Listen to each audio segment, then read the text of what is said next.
hit subscribe.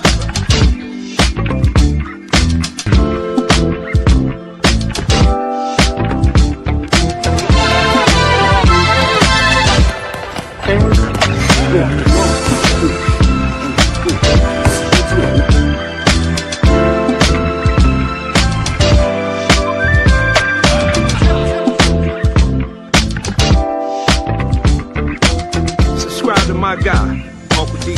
Tell him Big Bass sent you. Spurling. I'm an attorney here in Houston, Texas, an advocate for black men, largely because I am a black man. I'm a black father, I have black sons. Hey man, I do what I do.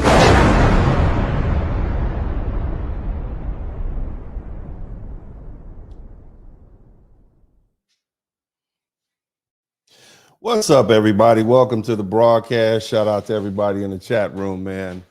So I'm going to talk to you all about something that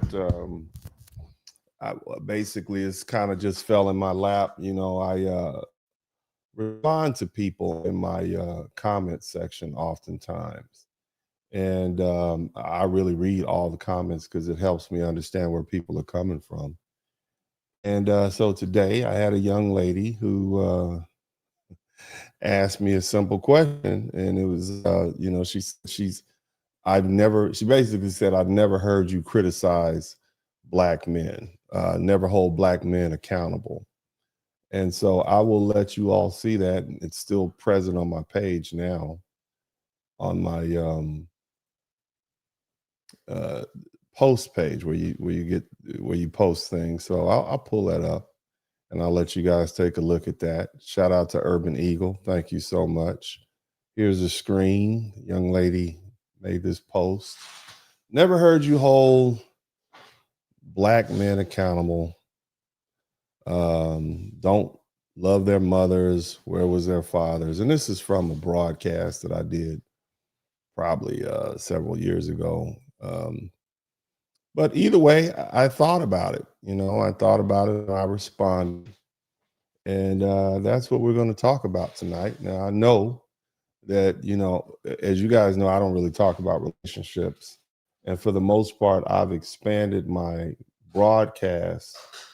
Instead of just being an advocate for black men, I've expanded it to talk about, or should I say, to help sway the public opinion as related to black people in general, specifically foundational black Americans. Somebody type FBA in the chat room. And I've done that because of the political climate, because I see what we're dealing with and I see where this is going. And then I want to make sure that, you know, I utilize my voice, my education, my ability to make sure that our people win this ideological battle. And so because of that, you know, I'm still an advocate for black men, but again, I've expanded out to kind of address more of the broader issues related to race and religion, et cetera, et cetera. But nevertheless, this is something that, you know, I want to deal with. So without further ado, let me welcome you all to the broadcast. I'd like to thank everybody for being here today with me.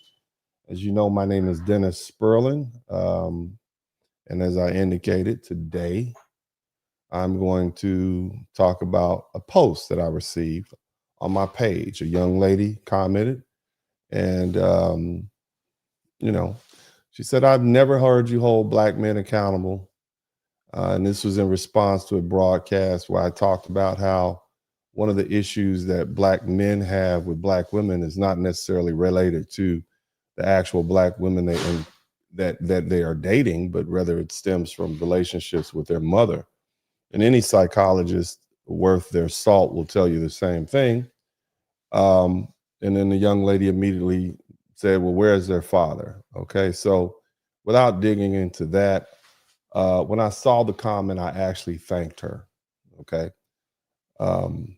Because again, as I said earlier, I read all the comments, I read all the messages.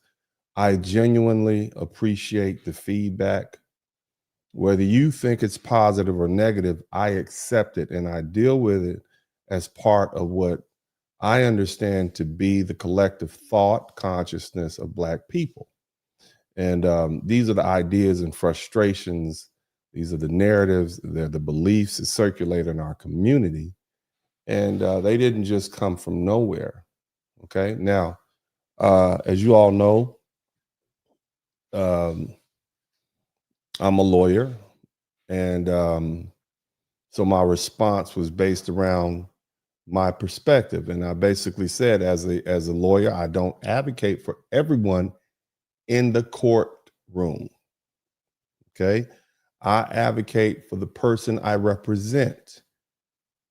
You see, and this right here is the court of public opinion. See, what this is letting you know is that advocacy is not neutral. Advocacy is not balance for the sake of appearances. Advocacy means you choose a side and you stand on that side in a courtroom, even if it is the court of public opinion. Now, no one expects a defense attorney to stand up and argue against their own client just to try to prove that they're fair. That would actually be considered malpractice, and the same rule applies here. On this particular platform, my voice on my channel, I have chosen to represent Black men, not because Black men are perfect. Nobody is saying that. Okay? Well, I'm not saying it. All right? And it's not because Black men have never made any mistakes, collectively or individually. I don't think any brother out here is going to say that. But because the broader public arena, Black men are already, we already have enough prosecutors. We have enough critics. We have enough accusers and narrators eager to tell the world everything that's wrong with us. So no, you probably won't hear me publicly. Somebody type publicly. You probably won't hear me publicly prosecuting Black men on my platform.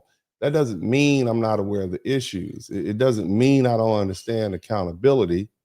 It means I understand roles. I understand that everybody doesn't have to play the same one. And see, this is the court of public opinion. And I know exactly who I represent. Now, let's talk about this phrase that keeps getting thrown around: holding Black men accountable. Okay. Now, the truth is, Black men have been accountable. They've been held accountable historically. And it's been relentless. It's been public and it's been constant. And I'm an advocate for Black men. So you probably will never hear me holding Black men accountable in public in the forum the way people are demanding that I do. And that's intentional. But I need to be clear about something. There's no shortage of accountability when it comes to Black men. None at all.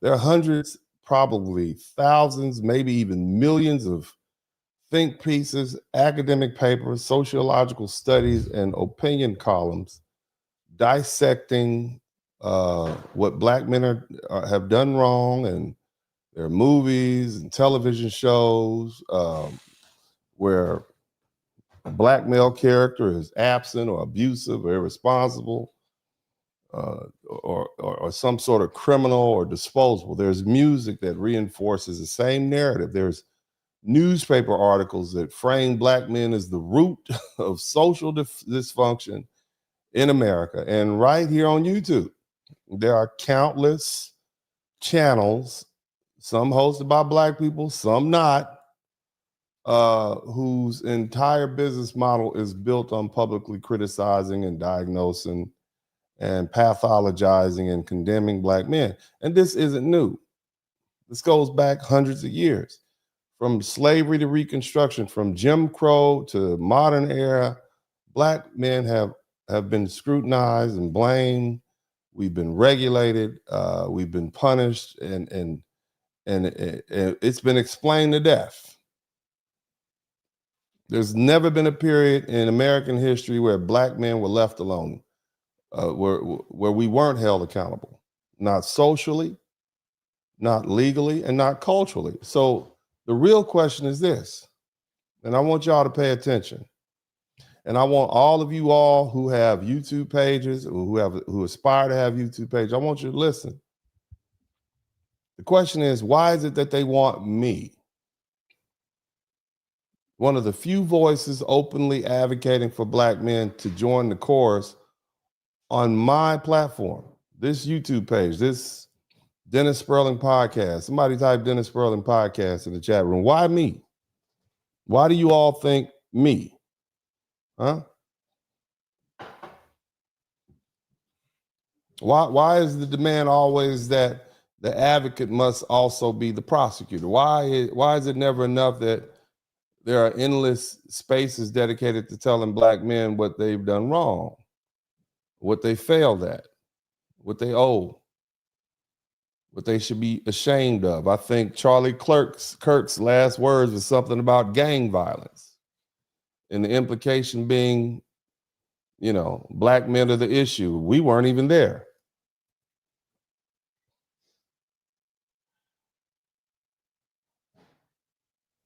I challenge anybody to show me a time in this country when black men were not held accountable.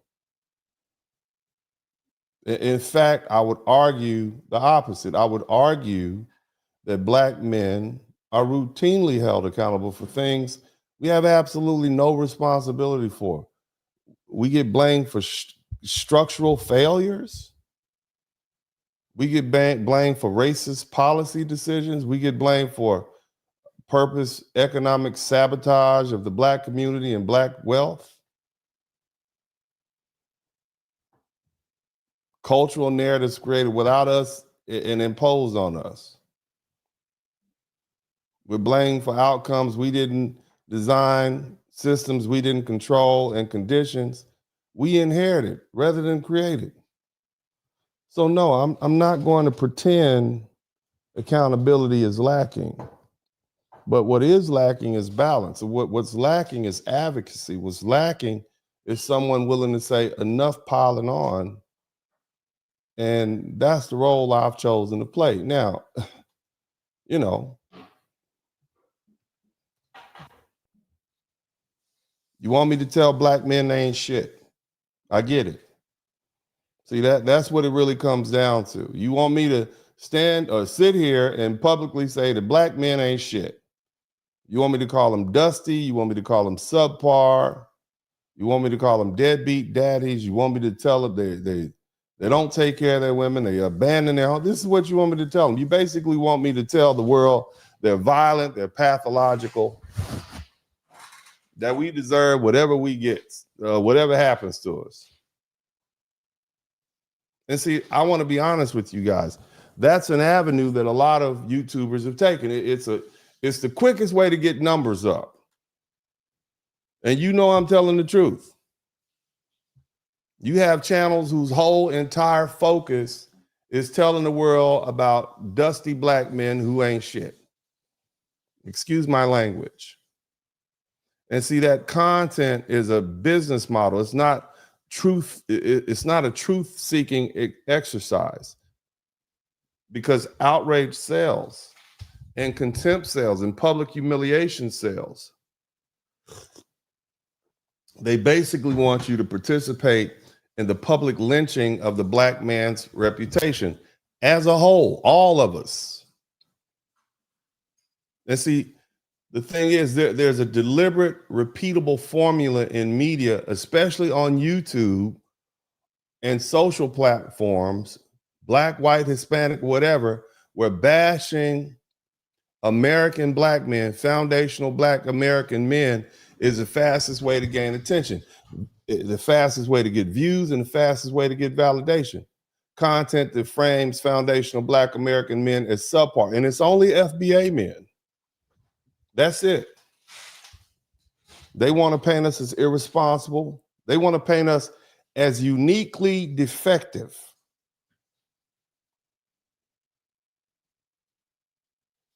And why does it sell? It sells because there's pre-existing anger and grievance, particularly among certain audiences. This includes white men. This includes non-foundational black Americans, overseas, here. And I'm not saying, and of course, black American women in the United States. And I'm not saying that no black man has ever done anything wrong and doesn't deserve chastisement. Okay. But what I'm saying is there are entire channels built around exaggerating and flattening and monetizing failure because outrage sells better than nuance. So, you cater to a group of angry women. Somebody type somebody in the chat room. Where all my somebodies at? Ladies, I know you're listening. Where all my somebodies at? All my somebody, because somebody asked me to hold dusty black men accountable. And this is what you're going to get. Somebody type somebody in the chat room. I want you somebodies to put your feet up and get your nose, your toenails painted. You can sit up in your bubble bath and listen to Uncle D. Somebody type somebody in the chat room.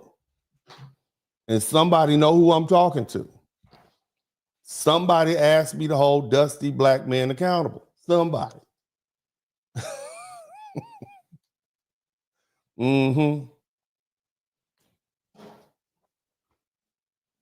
See, if you cater to a group of angry women who some of these women may not ever have had bad experiences with men in their own lives, but as a collective, they absorb the experiences of other women. And when those experiences, they make those experiences their own. And many women who consume this content, especially when we talk about black women who consume this content, are reacting to secondhand trauma, not their own lived experience. Instead, these somebodies are absorbing stories passed down through family members and social circles, whether we're talking about mothers, aunties, sisters, girlfriends, sorority sisters, and they're emotionally inheriting those experiences as if they're their own. So in their mind, they too have been disrespected by black men. They too have been overlooked by black men, even though they've never actually had those encounters themselves. And the anger feels real to them because it's inherited. Collective storytelling turns into collective grievance, and that grievance then looks for public validation. And that's where I come in. The criticism becomes even more powerful if a man, especially a black man with credibility, does the criticizing for them. And if he says it feels confirmed. You guys, plenty of black men on YouTube right now. Y'all call them black conservatives. Part of their shtick is criticizing black men. Part of their shtick, the way they keep a certain crowd happy, is chastising black men.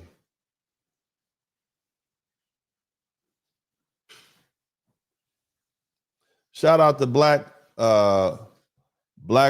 Thank you so much, brother. I appreciate that. That's the first super chat, so I want to acknowledge you.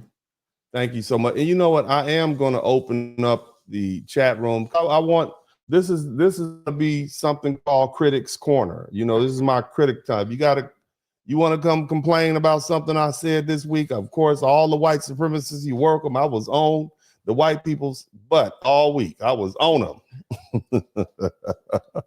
You all are welcome too, but tonight is Black Night. Somebody type Black Night. Okay.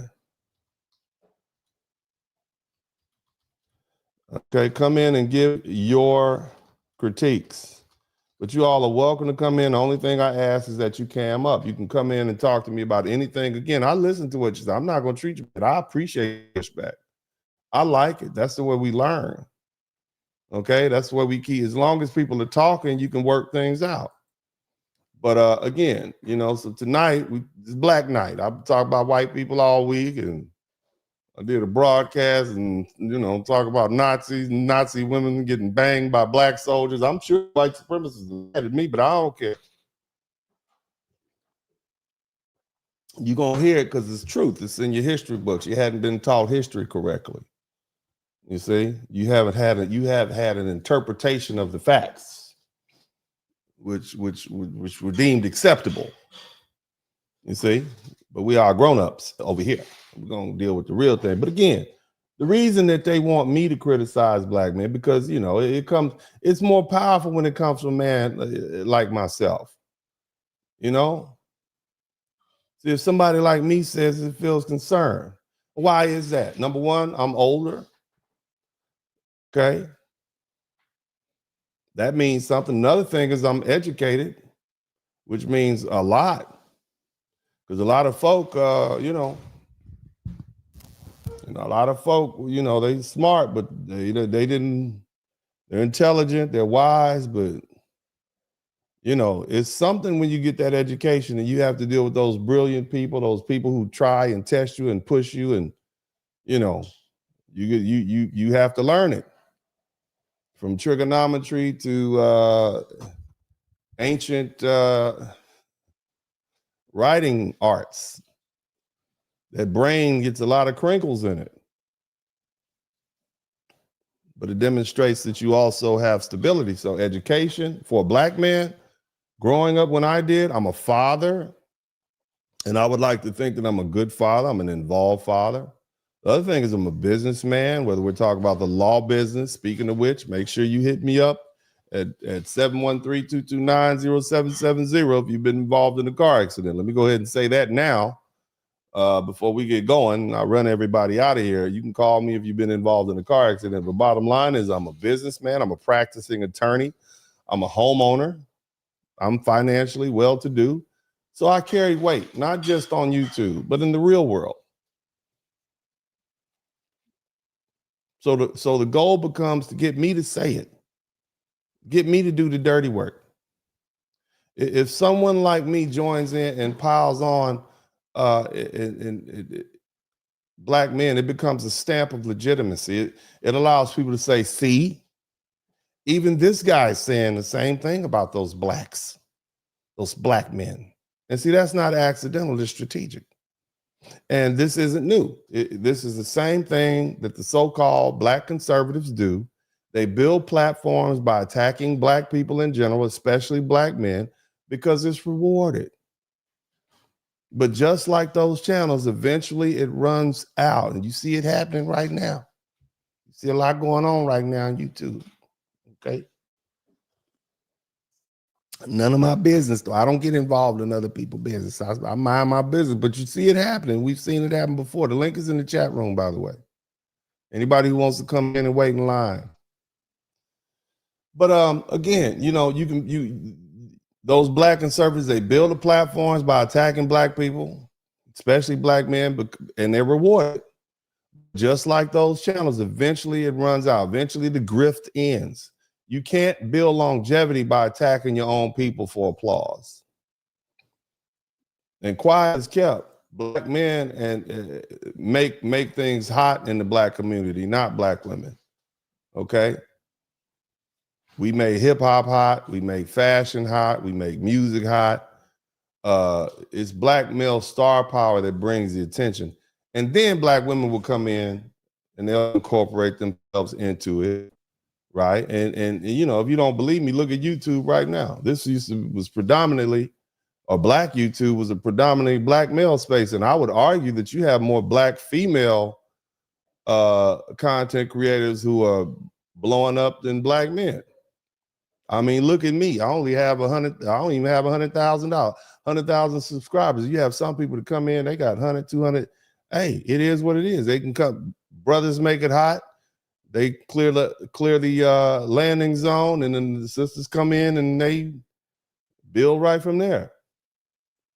But again, this used to be a predominantly male space, predominantly black male space. And if you see it now, it's largely dominated by black females. Eventually, black men recognize, what's happening, and and they call these conservative types on it. Okay. And when that happens, they look like hypocrites. Because see, on the flip side, when it comes to a lot of these so-called black conservatives, and the truth is, people start pointing at their lives and their lifestyles, and we begin to notice that these same people who are talking bad about black men, they have that same mentality, those same actions.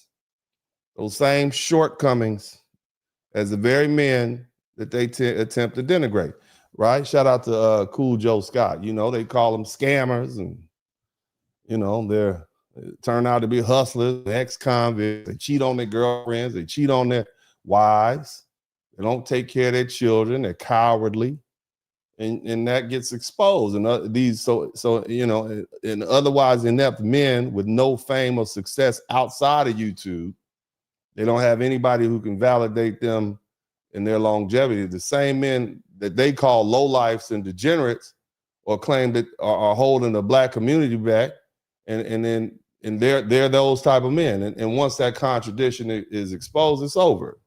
And at that point, not only do you lose the black crowd, okay, you already lost the black crowd, because you know, you can't sit up and spend days and years talking reckless about black men and think you're not going to raise some eyebrows. But see, once you lose the black crowd, you've lost that already, but you also lose the white crowd, okay? Shout out to Bobby Williams and anybody else associated with that, because they depend on you to speak ill to black people about black people, okay? And once they realize you no longer have sway with black people, you no longer serve a purpose, and they discard you. And see, both of these paths are easy routes. Whether you're talking bad about black people or talking bad about black men, you got channels dedicated to black conservatives. Like, that's all they do. They just talk bad about black people, both men and women. Okay, and then you got some channels that just talk bad about black men. And see, both of those paths are easy routes. They're a quick way to get numbers up. They're a quick way to get your, did I say shout out to Bobby Williams? Thank you so much. They're a quick way to get your name out there on YouTube. But you know, as they say, easy come, easy go. And that's why you see so many of these black male haters and black people bashers who are no longer relevant. They had to go to some other platform. Okay, and that's why you see, again, so many of these so-called black conservatives falling off on a daily basis. I did a broadcast about it maybe 6 months to a year ago. I call them black conservative extremists. And see, the difference between me and them is I'm not interested in quick applause. I'm interested in longevity. Okay? Now, I want to kind of put this in perspective. Again, the link is in the chat room. Anybody who wants to come in, the link is in the chat room. But, you know, you on my little channel, this little channel I have that openly advocates for black men, right? To do what? To do what dozens, thousands of other channels are already doing on YouTube. You want me to disrespect and denigrate these dusty black men? Somebody type dusty in the chat room. You mean somebody type dusty? You see? Number one, that's like going to a steakhouse asking for a vegan plate. You're basically in the wrong place. And there are plenty of restaurants, there are plenty of YouTube that serve that, you know? It's like there are plenty of platforms dedicated to criticizing and shaming and tearing down black men. This is not one of them. Now, let's begin to break this down, because I like to teach you all things, and even on something that's just more sociological than science, I want you to kind of understand. And if you learn something, I should earn something. I want you guys to really understand the truth. You know, first of all, truth requires courage. And courage means being willing to stand alone and to say something different and to accept that not everyone is going to like it.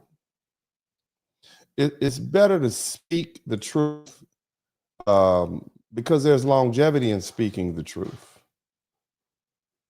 Okay, and speaking the truth actually requires courage, and something, you know, something most people simply don't have. I mean, the last person I saw who consistently used this YouTube platform to who spoke the truth, the whole truth, and nothing but the truth, was Kevin Samuels. Remember how unpopular he was at the time? He was saying those things he was saying. Remember that?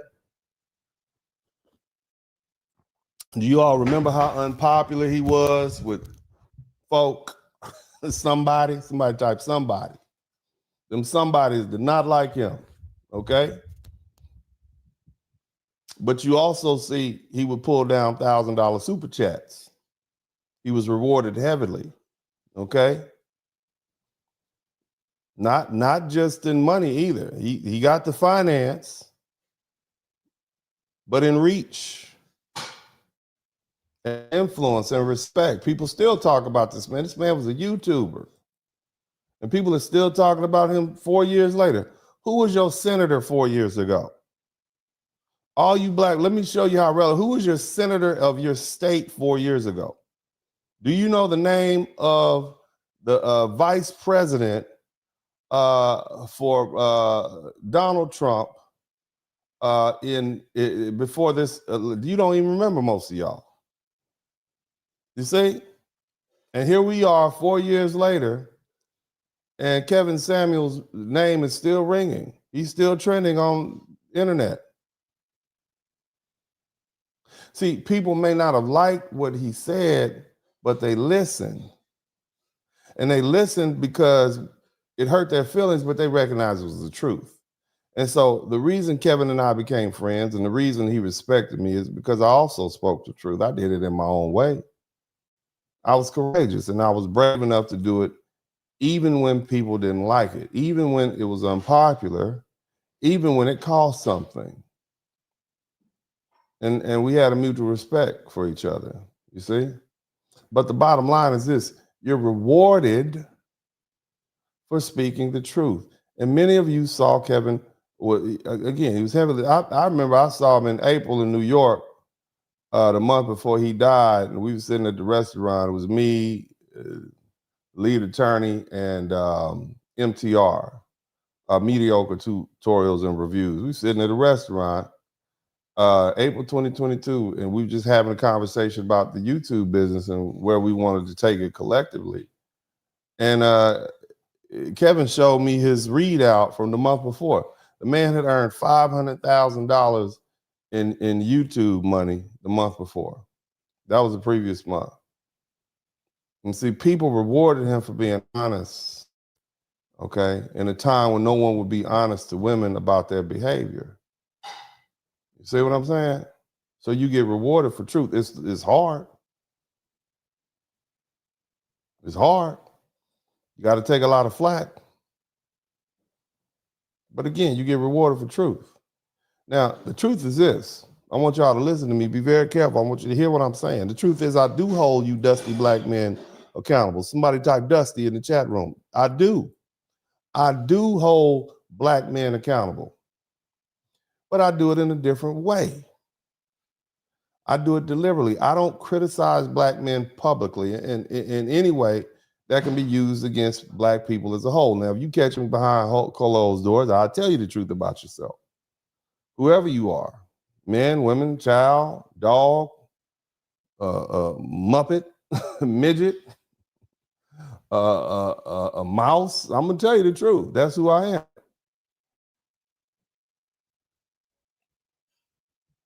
But again, I don't criticize black men publicly, and that's not accidental. That's how I was raised. Those of us who grew up with grandmothers and grandfathers who you would consider race men, who actually cared about us, were taught something very specific.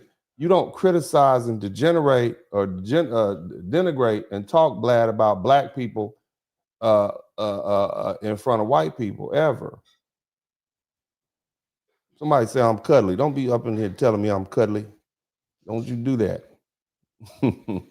Shout out to y'all. I appreciate y'all. But yeah, we don't criticize black people in front of other people.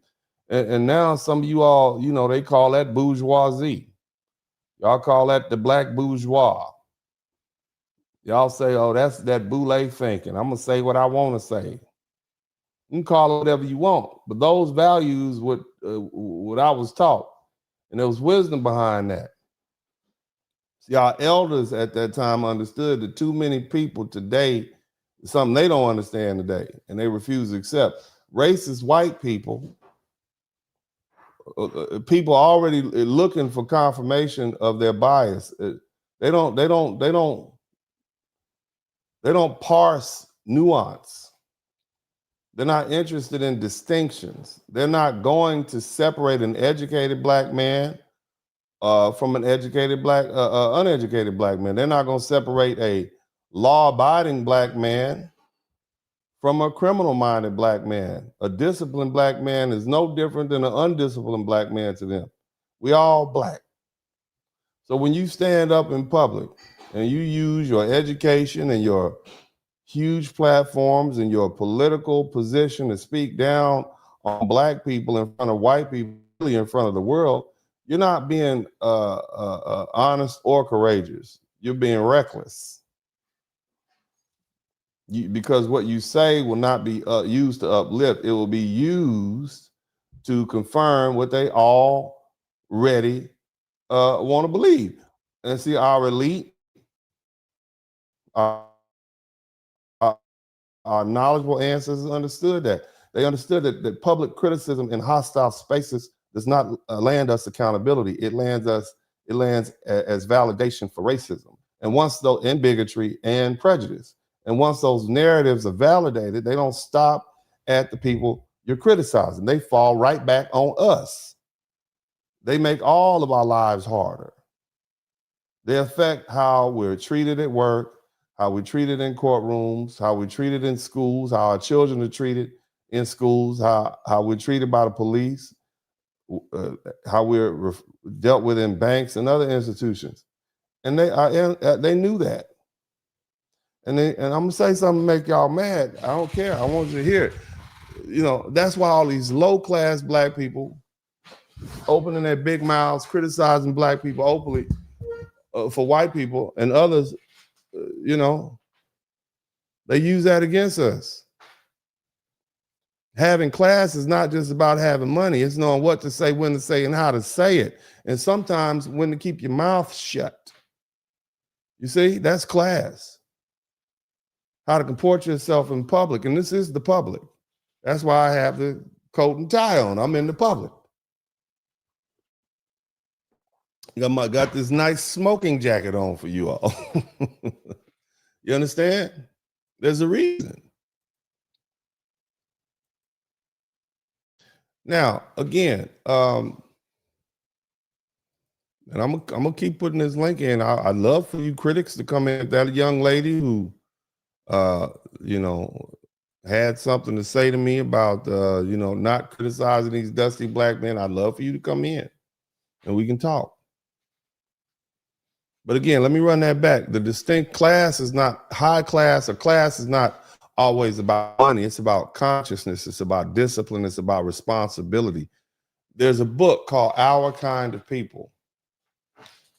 And that speaks directly to this value system. If you want to understand how black families and communities survived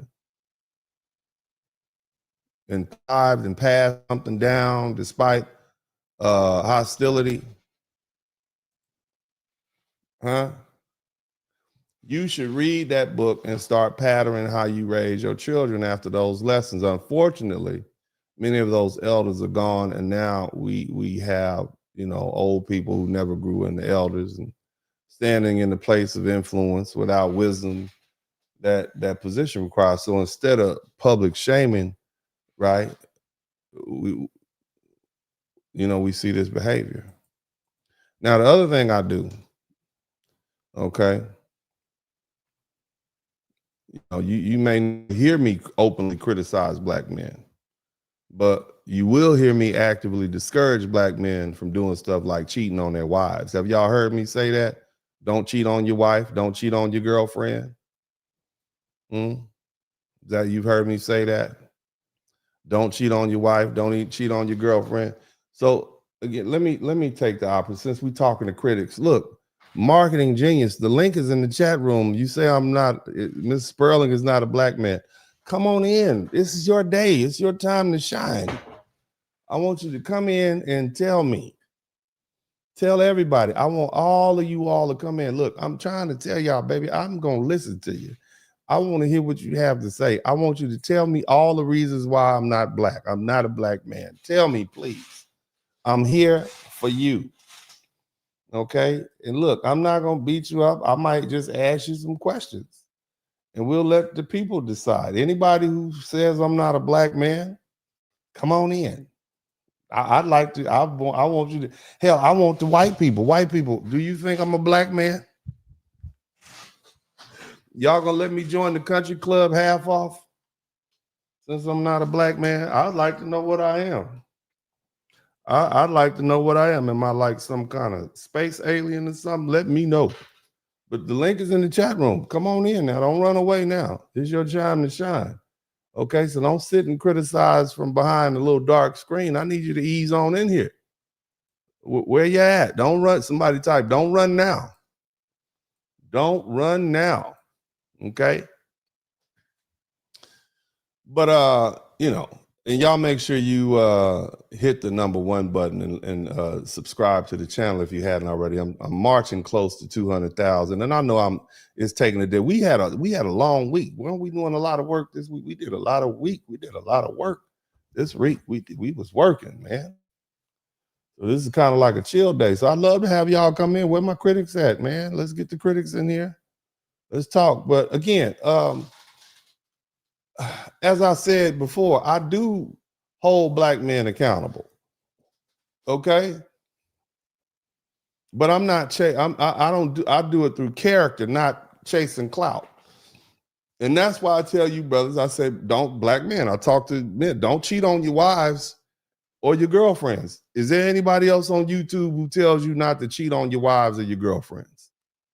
Is there any other man on YouTube at my level, right, that tells you don't cheat on your wife or your girlfriend? Where the ladies at? I had a young man tell me his wife didn't like me until she heard me tell that to them. Say, don't cheat on your wife or your girlfriend. She said, well, okay, you can keep listening to him. You think about that. And the reason I do that is simple. And I don't cheat on my wife, even when she was my girlfriend. Even though I'm what you would consider a high value man.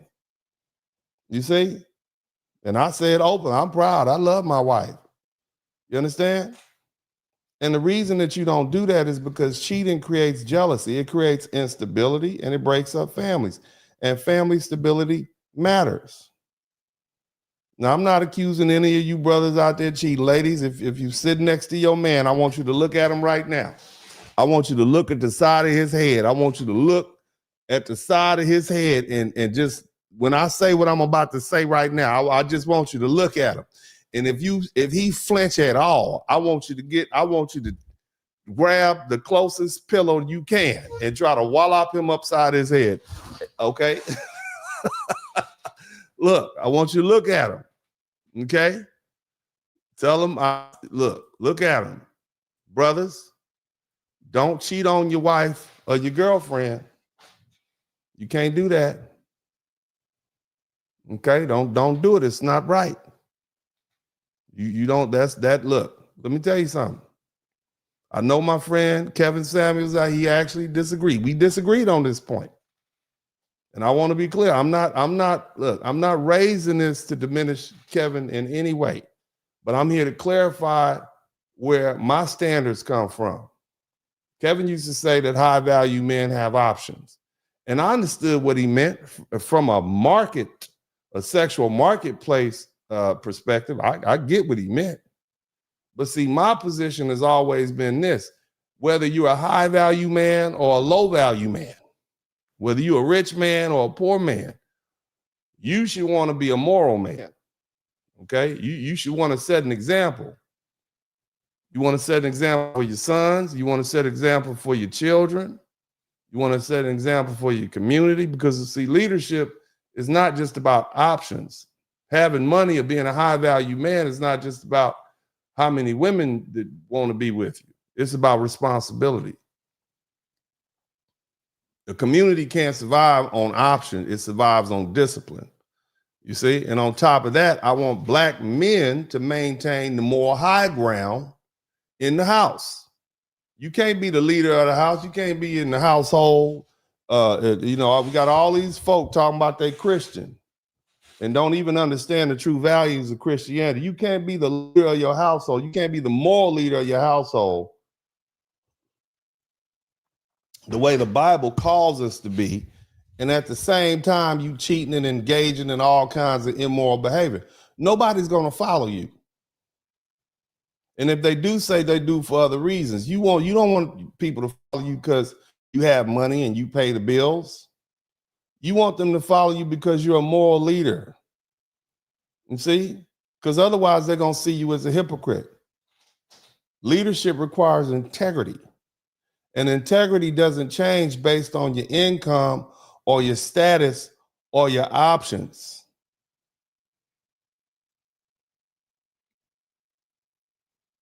Now, the other thing is, right, we talking about how I, quote unquote, criticize black men, right? Fidelity. You could read into that and say, well, you want the brothers not to cheat. Cool. The other thing, what's the other criticism? That's the main one, cheating, right? That's the main one we get, right? But I don't ever say that. I just say don't cheat on your wife or your girl. The other thing is, you see me invest a whole lot of time and energy in my children. Most of you all been following me since my little boys were small. You know the type of sports they play. You know all three of their names.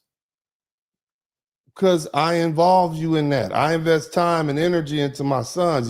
You see me teaching them how to drive. You see me working at my office in the summer. You hear me talk about their grades. You see we spend time in martial arts, whether it's jujitsu. You see me at football practice. That's intentional.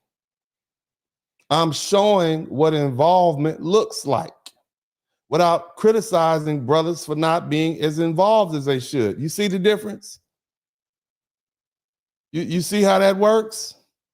The enemy can't really take that and use that and throw it against us. You also see the scholarships I give out. You see the money I donate to the community organizations. Right now, I'm sponsoring a viewing of a movie called The Inquisitor about the Honorable Barbara Jordan, Texas Texas representative, Congresswoman Barbara Jordan, Texas Southern University graduate, and Boston Law School graduate. She worked under FDR. Powerful woman.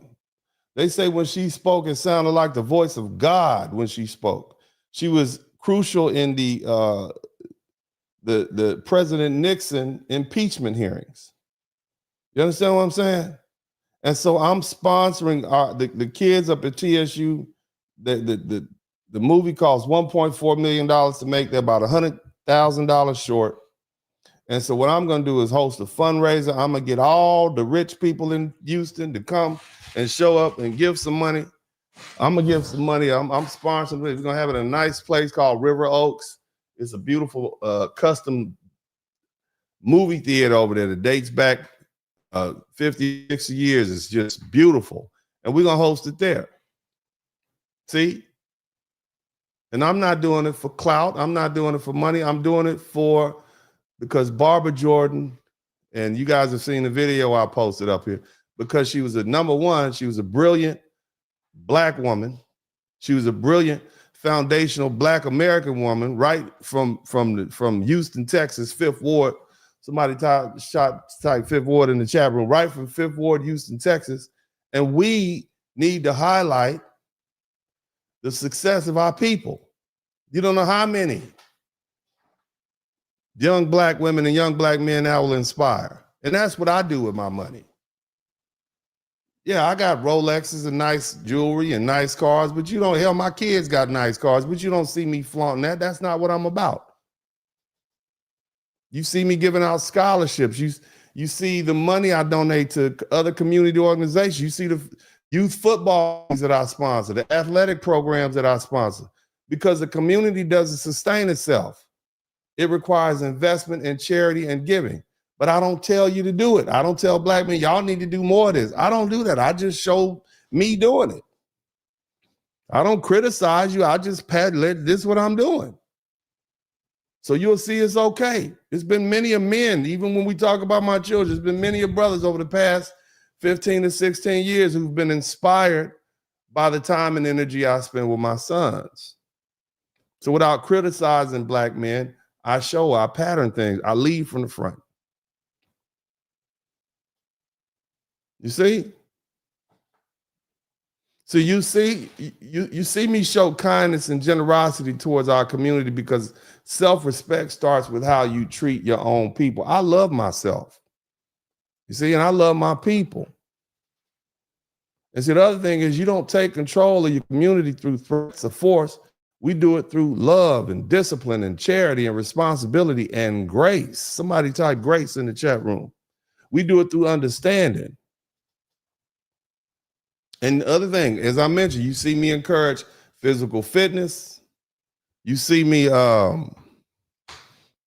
post photos of me lifting weights. You see some of the food I eat. I don't put some of the other stuff I eat, but you see me doing all this sort of stuff.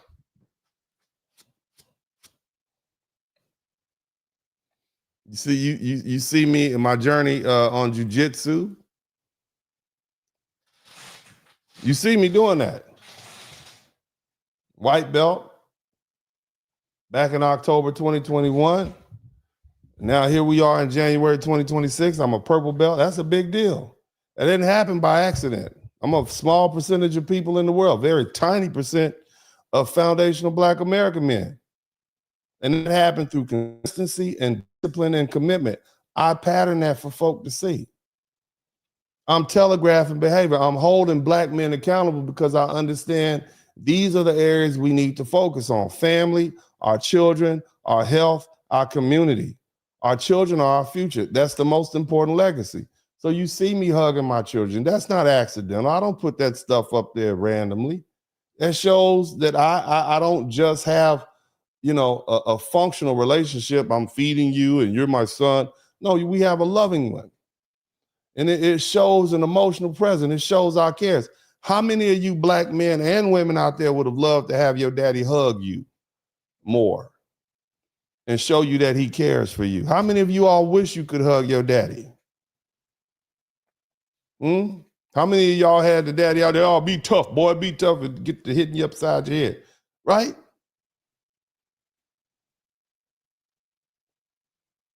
And so I'm patterning some of y'all, man. Look, anybody can point out mistakes. Leadership is showing the correct path and walking it. Now, here's the thing, ladies. I need y'all to understand something. Now, ladies, I want you, sisters, I want you to come to the front of the room. Now we're going to get down to business. I want you to hear what I'm saying. Okay, now she's not the first one. Okay, and I have some video footage I want y'all to see. Now, at the same time, you got these sisters out here talking about, but not all Black women, but we got enough of them complaining about Black women. We got enough of y'all co-signing with that. You got a bunch of, you got these non-Black women, white women specifically, they are literally hunting for Black men. I mean, they are literally hunting for Black men. I want you to understand something, okay? These women are out here hunting for Black women. And I'm gonna show y'all some video. I want y'all to see. Let me lay the foundation. I want you to see what you need to see. Hit the #1 button and let me know you can hear what I'm saying nice and clear. All right, when I'm gonna get to playing these videos. Check this out. I see so many women whose dream is to have a child with a Black man, or they just want a Black man more than anything else. When they date white men, they'll talk about what do you expect? It's not the same. They're not sitting there having conversations with their white guy and saying, "Can I get a hall pass for a Chinese man?" They're not saying that. Black man of choice. They will usually choose Black women. Yeah. They usually will choose Black women, or if they go to other races, it's because she has Black women features. It's not really because. So they love their Blackness. It's just that we all love your Blackness. I think it's not really about black men. I think it's the appeal they have and the testosterone. And I really think it boils down to masculinity. They exude more testosterone and masculinity than other races.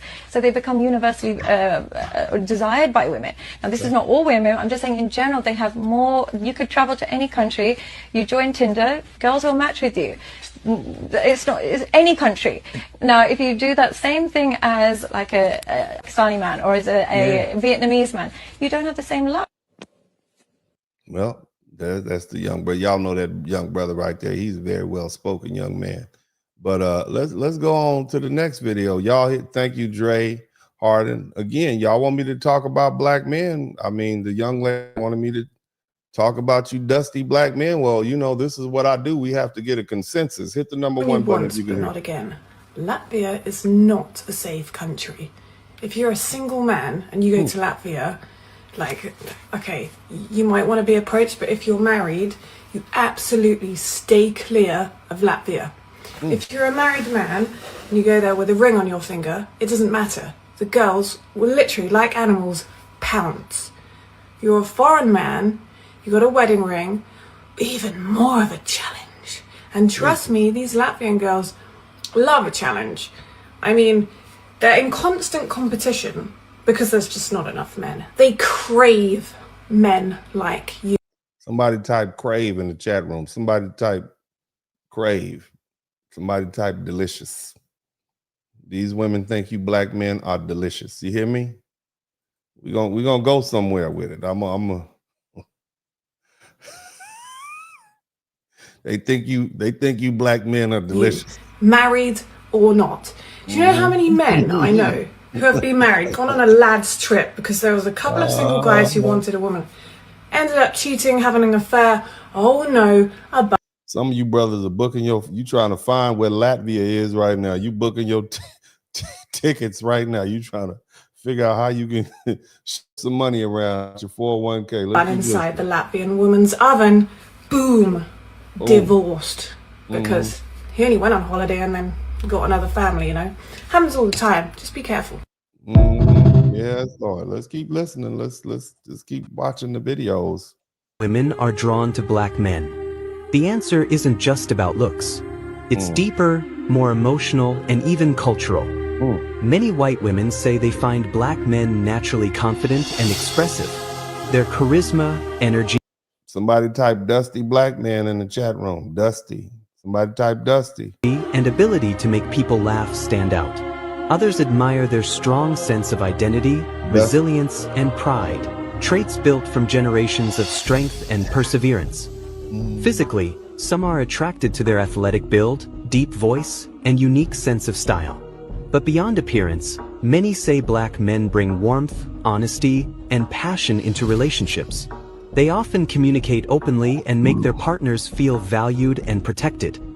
For others, it's about exploring diversity, breaking social barriers, and experiencing life from a new perspective. In a world that often... Now remember, I just want to remind you that there was a young lady who wanted me to hold black men accountable. And so we have to determine, we lay in the foundation. So this is where we at. We're holding somebody type accountability. Often divides people by race. Love becomes the bridge that connects hearts. At the end of the day, attraction doesn't follow rules or color lines. Sometimes it's just about chemistry, respect, and connection. Because when two hearts meet, skin color doesn't matter.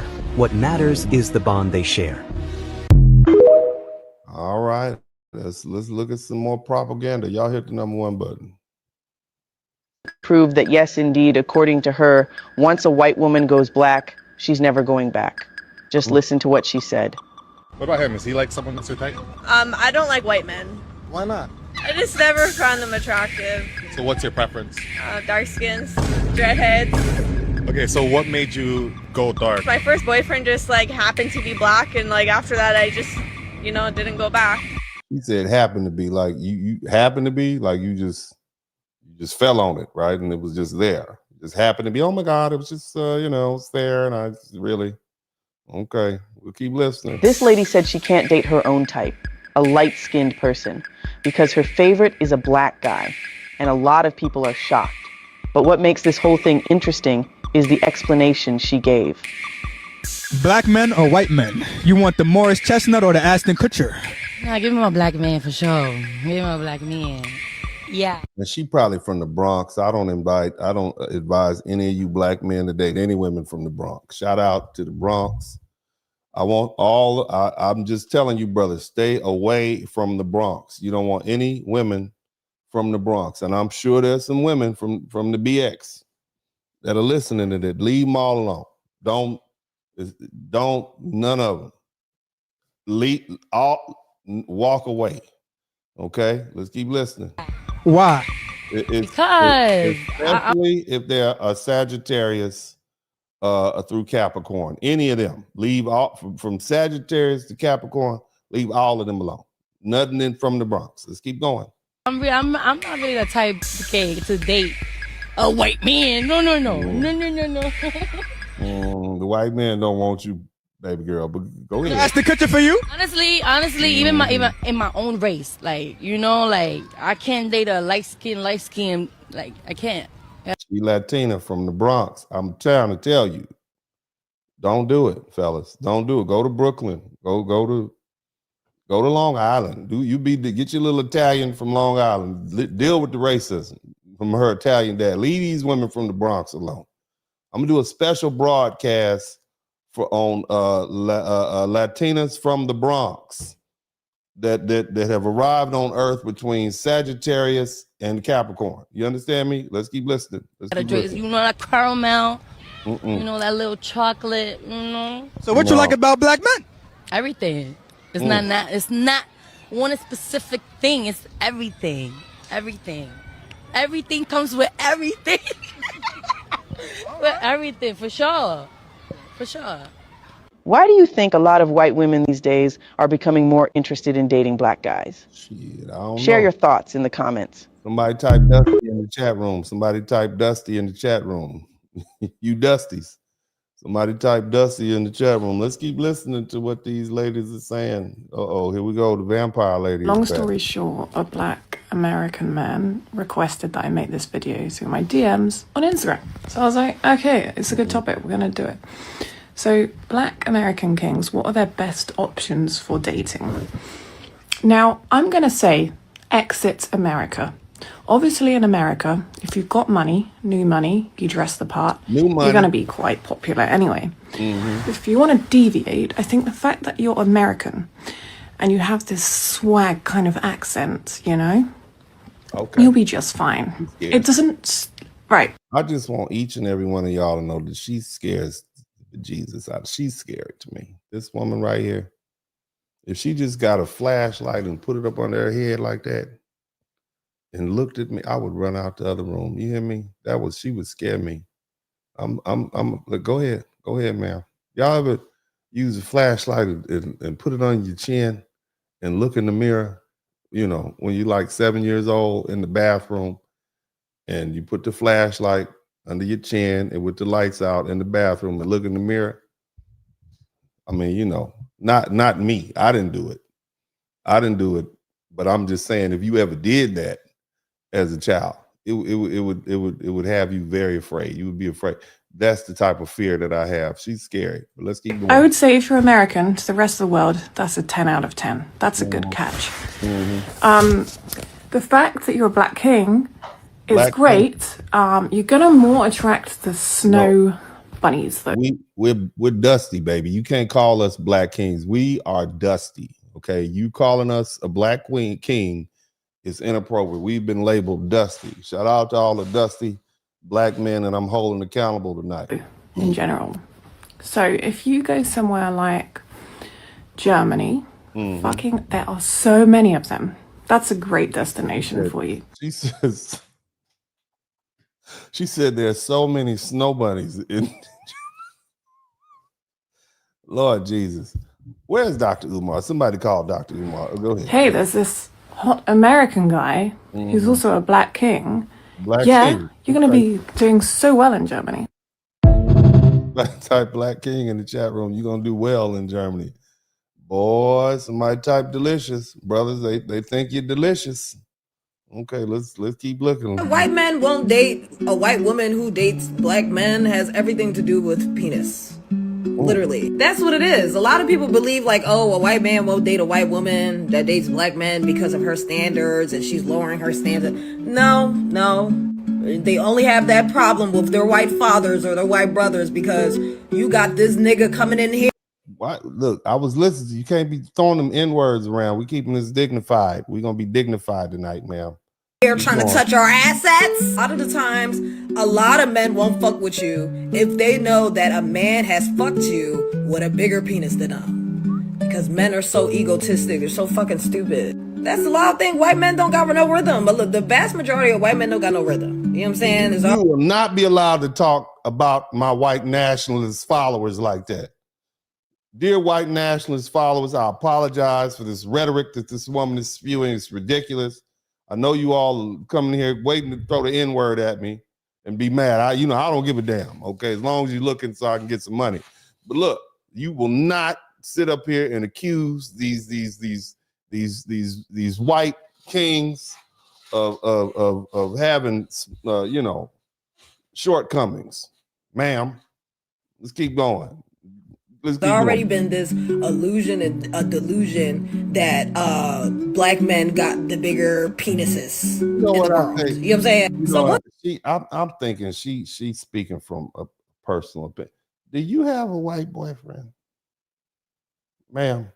What is her name? I want y'all to go find her on TikTok because she seemed to me like she's had a conversation with some white men, and he probably sat up in the bed with her and said, "Well, how am I?" He trying to compare, and she probably had that conversation. But you all right? You all right, Brad? It's okay. You're fine, Brad. That's what's going on. You know too much, Miss. What's her name? I can't see the name. You know a little too much. You done dated Brad, and you and Brad done had that conversation. You try to make Brad feel better. It's okay, Brad. It's fine. It's fine. I know I feel. No, is it in? I mean, yeah, I feel. It's fine, Brad. You had that conversation. You up here trying to console Brad. That's what it sounds like to me. You know too much, trying to be innocent. You done been on both sides. You done been on both sides. I can look in your eyes. I'm looking at you. I can see what's going on here. You done had to console some Brads. They be like, no, my ex-boyfriend, his name was Tyrone. You're fine. No, you're fine. It's okay. You try to talk. I know how black women talk when they date the white dudes too. And they, oh my God, yeah, you try to make your nose seem, your nasal patch, and talk like like that, like your phone voice when you're at your job. Hi, yeah, this is who is this? Oh, this is Keisha. Oh my God, I didn't know I was talking to Keisha. She sounds so different. Yeah, that's what you did. You up here trying to console Brad, making Brad feel. But the truth is, like the black guys do have. Nah, we know what you're doing. I'm gonna let you finish. Go ahead. So white man knows that this white girl's over here fucking black. They're like, bitch, you getting Genuine and Tyrese dick. What the fuck am I about to do with that, bitch? That's what he told you. He told you. Brad told you, you've been messing with Genuine and Tyrese. That's what he told you. He told you that. You probably made him feel bad. You probably like, nah, that's all right. You ain't got to come. I like you. You're so nice, Brad. But I don't know if, it's going to work out. It's just not my thing. What do they say? I'm not ready for a relationship right now after he done smashed. After he done gave you them, that ivory, after you got that Danny DeVito, you was like, well, I guess I just better go back to Tyrese but I can't stand goddamn Tyrese. I can't stand him. But you thought you was gonna run over there to the other side. That's what you did. You thought you was gonna run over there to the other side and you was gonna be coming back to the family reunion and the cookout with your white boyfriend. And then you was like, I can't live like this. That's what happened. I could tell. You got that guilty look. You got that guilty look on your face, miss. You done been on both sides of the fence. I got Kurt Cobain dick, girl. I can't keep up with Genuine. You speaking from experience. You speaking from experience. Tyrese, I can't. Ain't no white man coming up with those kind of euphemisms. That's what you was telling him. You was telling him he had the Kurt Cobain. I know what you're doing. I ain't gonna let you That's what that should be, y'all. Like, please don't make me more. You see how she blinked? That's it. That's how you know. That's how you know right there. That's guilty. Somebody type guilty in the chat room. Guilty. We know what you've been doing. We know what you've been doing. Got them brads out there feeling inadequate because you in here. You are up in here comparing. Oh, did you have an orgasm? No, it's okay though. It's okay. I'm tired. I know what you've been doing. Guilty. Guilty is charged. Guilty. Busted. Look at that. Look, you can tell. Look at his face. I can look at it and tell what she been doing. Lying to Brad, trying to make you done went over there to Brad and thought you was gonna get away from Tyrone and Tyrese, and then Brad didn't make you glad, and then you was trying to like make Glad feel better and just no, it's okay. And now you've been busted. You went back to Tyrese. He done got a whole nother woman pregnant. You still, man, I know what you're doing. I know what you did. As soon as they hear you have messed with a man that has certain assets and certain physical traits that he don't got, they really be trying to figure out why you like him. And a lot. You hear what she said? You with a man that don't really have the physical traits that you like, and they be trying to figure out why you left that boy with the insecurities. He was one of the J6 people. You ruined him. You did it. You are the reason that we got all these little racist white boys running around here, angry with the world. You did it. You heard what she said? I mean, he's a man. You don't even feel attracted to him like that. And then, you trying to make her feel better, and he don't understand. And he like, what's wrong? What's wrong? Man, you told me. Now you done dismissed. We know who you are. I know what you did. Don't lie to me. The thing is that when you see a white man or somebody of a different race coming at a black woman, a lot of the times they know what they working with. A lot of the times they know they can keep up with the niggas. That's the loud thing with Travis. Why they get to be white men and we got to be N-words? I'm gonna walk away. And Nick with Alandria. It's because black men naturally embody what a masculine man is. And I believe that's one of the main reasons why when you see white men dating black men, they literally look like light-skinned black men. But they look more masculine, like they embody masculine. You know what I'm saying? Even the ones that don't look like they're mimicking a black man or a light-skinned man or whatever the case may be, they still come off like a tough white guy, you know what I'm saying? Like a Viking, you know what I'm saying? And one thing about men is that they're very realistic on who's a better man than them.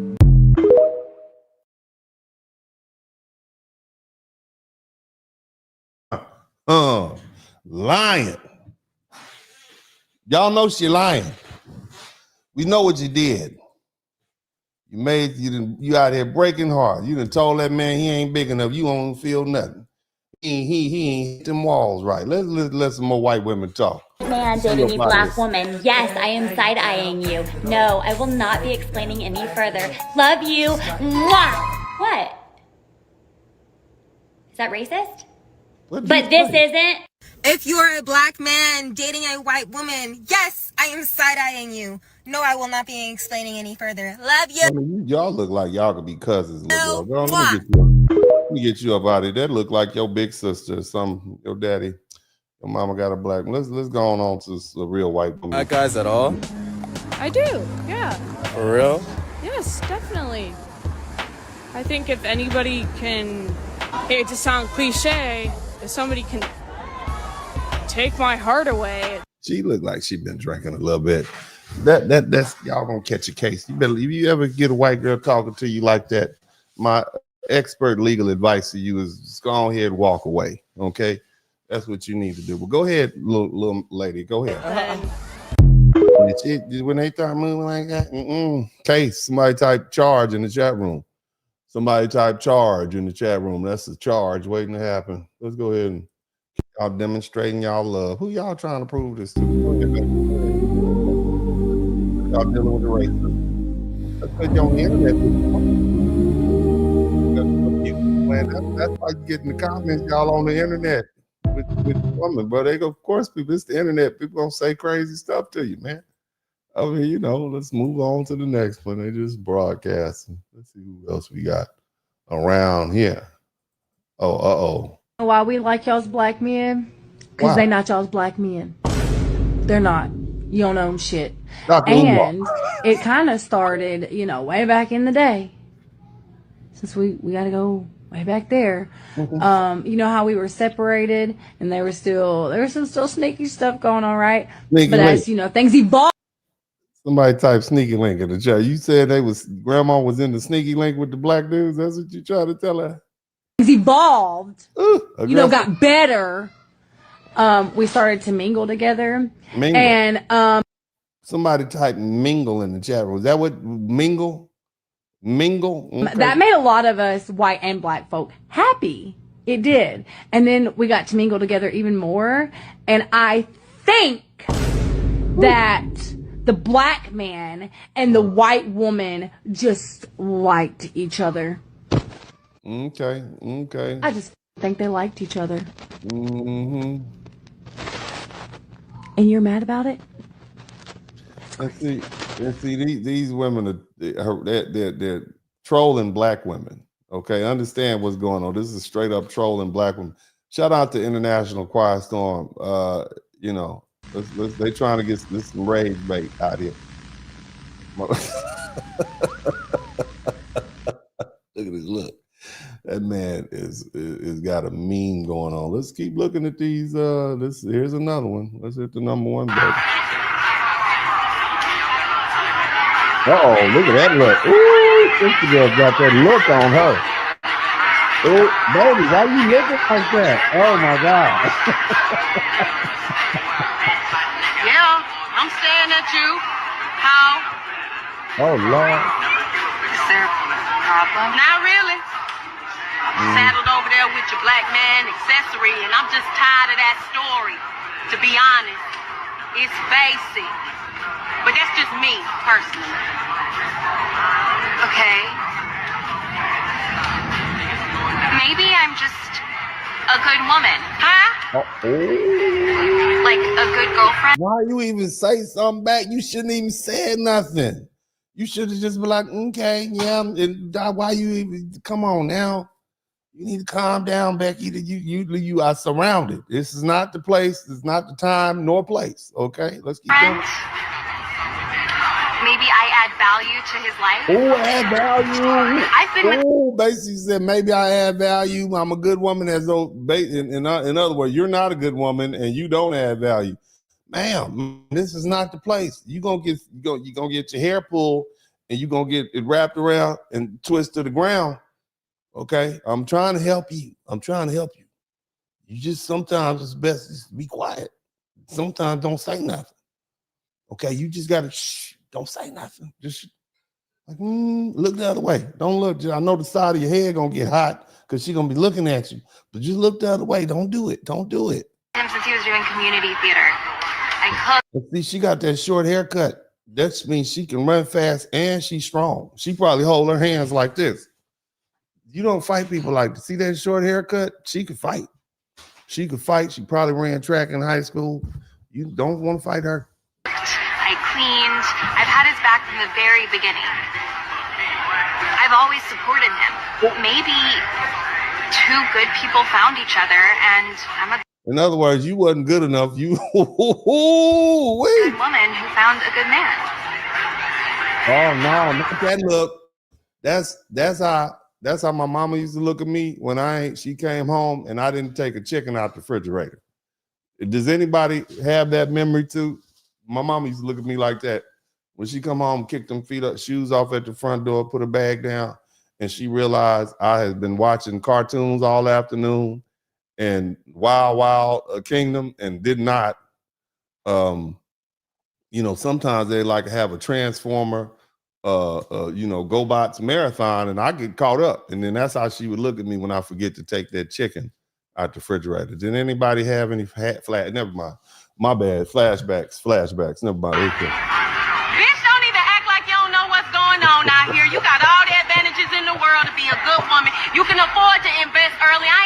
to be sitting out here with no community theater ass for 8 years and bitching on the goddamn star. There are plenty of good black women, but you won't see Brad Pitt trying to date Shonda Rhimes. No. Type beautiful woman in Google Images, honey. Then you can talk to me. I just love Devion. Bitch, I love him too. Don't say nothing else. Just be quiet. Don't why you egging that on, girl. You gonna get slap boxed up in there. She gonna kick her shoes off and get the whooping on you, and you better be quiet. Sometimes you gotta know when to be quiet. You can't win all the arguments, ma'am. Let's keep going and listen at this. After being married to a Mexican man. Good.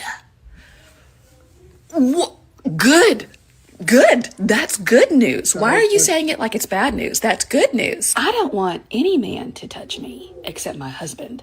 So why are you saying it like that's a bad thing? Hold on, let me get a piece of paper and a pencil. Go ahead and name some things that will also make other men not want to touch me other than my husband. Please. I know for sure there's some other people who would. You know what? That's too much energy. I can't take all that energy. Too late in the evening for me to deal with all that energy. She just talking and talking and talking. Let's move on to somebody else. Hit the number 1 button if you hear me clearly. All right.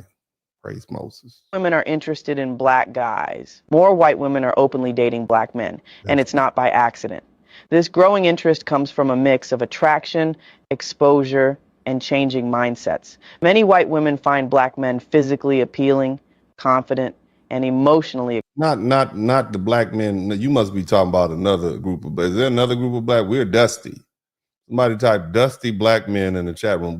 I know they're not talking about these black men that don't take care of their kids. And come on, what else? What's the rest of them? We don't take care of our kids. We don't take baths. Pick something. We got fake social security numbers. Just pick all the stuff. The reason we have so much crime in America is black men. And did I say dusty? We dusty. We don't get married. The toe next to our big toe is bigger than the big toe. All we do is play basketball and we Call of Duty. And we don't, so I know you can't be talking about us dusty black men, but I'm gonna let you figure. Expressive. With the global influence of black culture through music, fashion, and sports, curiosity has turned into genuine interest. It's also about feeling valued. Some white women say they feel more appreciated by black men, respected, seen, and loved in ways they didn't expect. This shift isn't about a trend or fetish. It's a sign of progress, where people are choosing love beyond race. I think my type is physically the opposite of me, so dark hair, dark skin, dark eyes. Like, that's what I like. Black men or white men? You want the Morris chestnut or the ass? I don't fool with you no more. You already back to the Bronx. Well, I'm just letting you all see these dusty men that you all want me to hold accountable. The sister wanted me to hold. Did y'all see the message that we started? She wanted me to hold these dusty black men. So I got a question for the white men and the white men only. Why do y'all get so dramatically? First of all, ma'am, this is a black run broadcast. Okay. That's the first thing you need to understand. Okay. This is a black run. So you asking questions for white men. Now, if I have some white nationalists here in the channel, you want to come in and talk to this young lady and answer on behalf, I'll be more than happy to relay your response. But that's the first thing. Let's address me. Okay. Let's address me up in here. Okay. All right. Now I'm gonna let you finish out of respect. But next time, make sure you talk to me first. All right. Offended when a white woman is dating a black man. Because they territorial. They don't want you out there messing up. You heard what the other women said already. Dating that black dude and he just knocked down all you. He just get up in there and just, you know what I'm saying? You got to just, he just split y'all up down there. Just split y'all up down there. They don't want to come behind that. That's a mess. You just all split up down there. Shit. Shit. like throwing a basketball down the hallway, just all split up. He can't do nothing with that. Don't they have a little surgery or something? They can get it all stitched back together. He ain't coming after that. You've been messing around. You out there messing around with these dudes, and now you want to come back and you're ruined. You're ruined. Okay, you're ruined. That's why he's telling you about yourself. You understand? Shit. That's what happened. Mess with them black dudes. Darn it. That's why he mad at you out there. And then you want to come back to him. You want to come back to Brad and Jason. Huh? You should be ashamed of yourself. That's what he wants you. He wants you to be ashamed of yourself. Okay? That's what's going on. Why? Like, can I know? You know what? You know why. I don't get it. You know why. Is it for like the views and the likes? They're not doing it. Is it just because you're bored and you want something to talk about? Like, you didn't want me. The hell? That's because first of all, you're a little aggressive. Okay? You're a little aggressive and you're a little loud. Okay? Maybe if you tone it down a little bit, you can get you a good white man. Maybe you get you a good Brad or a Tom, or a good Jeremy. She looks like she would date a Jeremy. How about a Jeremy? That's what you need. But you're too loud. You're aggressive. You got all that makeup on. Calm down. Calm down. You see, that's what you need to do. Calm down. Everybody's not going to deal with all that loud talking and aggression. You need to calm down. Okay? That's what you need to do. But the other, you got to deal with the fact that you've been split wide open. You split up. Got the Grand Canyon down there. Don't nobody want to come behind that. There ain't no rehabilitating that. Stuff just falling out. Right on out of it. Right on out. Nothing can hold up in it. The baby just come out 3 months early. Coming out. You understand? There ain't no brakes on that thing now. Shoot. Keep going. I look a whole damn mess and my black king love me. And you sound like you don't sound like you don't sound like a white girl's supposed to sound. That's another thing. Little ghetto, little bit, little hood. You've been look. I see what your problem is. I see what your problem is. That's what's going on. Go on here. Somebody type Curious Becky in the chat room. Curious Becky. That's what happened. Mm-hmm. I woke up like this, but I don't get it. I don't get it. Let me know. No. Let me know, white man. Lay your bye. No, that's why he don't want you. You're ghetto. You're a little ghetto Italian looking Middle Eastern girl. That's why he don't want you. Don't blame that white man. Don't blame your ghetto. That's what your problem is. Your ghetto. You speaking ghetto, like you're gonna be on a goddamn what's that girl's name? Glow. You're gonna be like on Glorilla next soundtrack. That's what it sounds like. No. I understand. Don't blame him, boo. Don't blame him. Let's look at these two little ladies. Any black American men who live in Queensland. Do you live here in Queensland? Well, fuck. This is Australia. You down in Australia? You down in Australia? They down in Australia. Huh? These are some Aussie Beckys. These are some Aussie Beckys down in Australia. I'm gonna catch their attention. You see, because we're going out tonight and we're just wondering, anybody want to come party? Anybody want to come just... No, we dusty. We dusty. We can't come down there. Remember, we're dusty. I'm holding black men accountable today. All right, y'all hit the like button if you're mad. I want all you angry people to hit the like button. Okay, I know you're mad. Subscribe to the channel. We're gonna have some. I don't know where the critics are.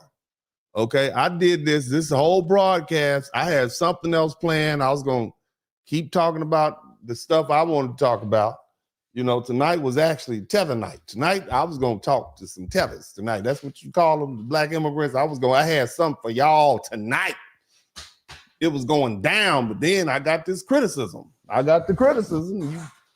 You want me to hold black men accountable, but I can't seem to get these white women to hold black men accountable. They are not calling them dusty. I have yet to have one call these Black American men that y'all claim does. I was looking for the evidence, but these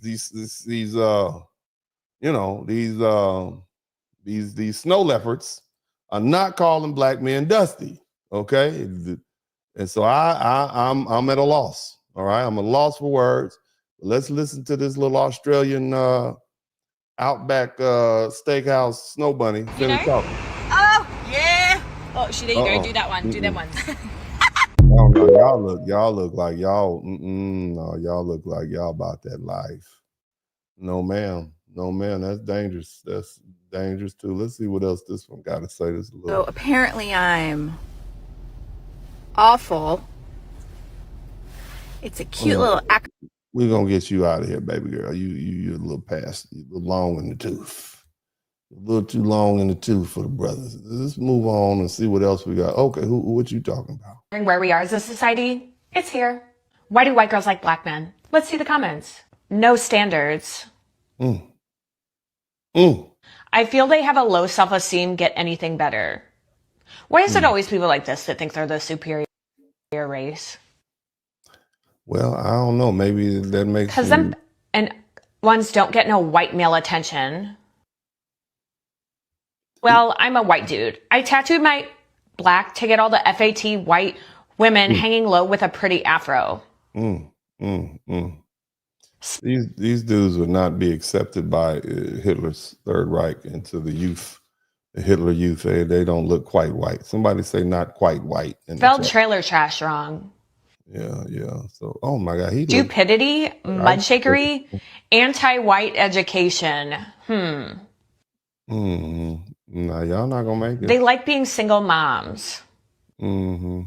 All this stuff see, here's the thing. All this stuff that they say about black men and seems not to be dissuading these white queens from, running after these black men. Maybe they need to come up with a better word than dusty, because dusty seems not to be working. Okay. Tonight we're holding black men accountable, and I'm doing it the best I can. But this is the common consensus. It's hard to hold black men accountable, and I want you to listen to what I'm saying. It's very difficult to hold black men accountable when they have all these damn options out here. Okay, and these are just the white women. These are the ones that have been born and bred and raised to hate black people, specifically black men. I mean, y'all heard what I said earlier. I mean, we are at fault for everything, and you got all these white women who know that we don't take care of our kids. We got bad credit. All we do is eating fried chicken and watermelon all day, and yet, they still running after them in drugs. How do you hold a group of men like this accountable? It's like trying to hold Superman accountable. How do you do it? He just gonna get out the handcuffs. No more, Tyrone. You a no good man. And he just, that's like putting Superman in the handcuffs, and he just like, I'm gonna walk out to jail. And then he go over there, there's a whole bunch of other women that ready to snatch him up. How do you hold a man like that accountable?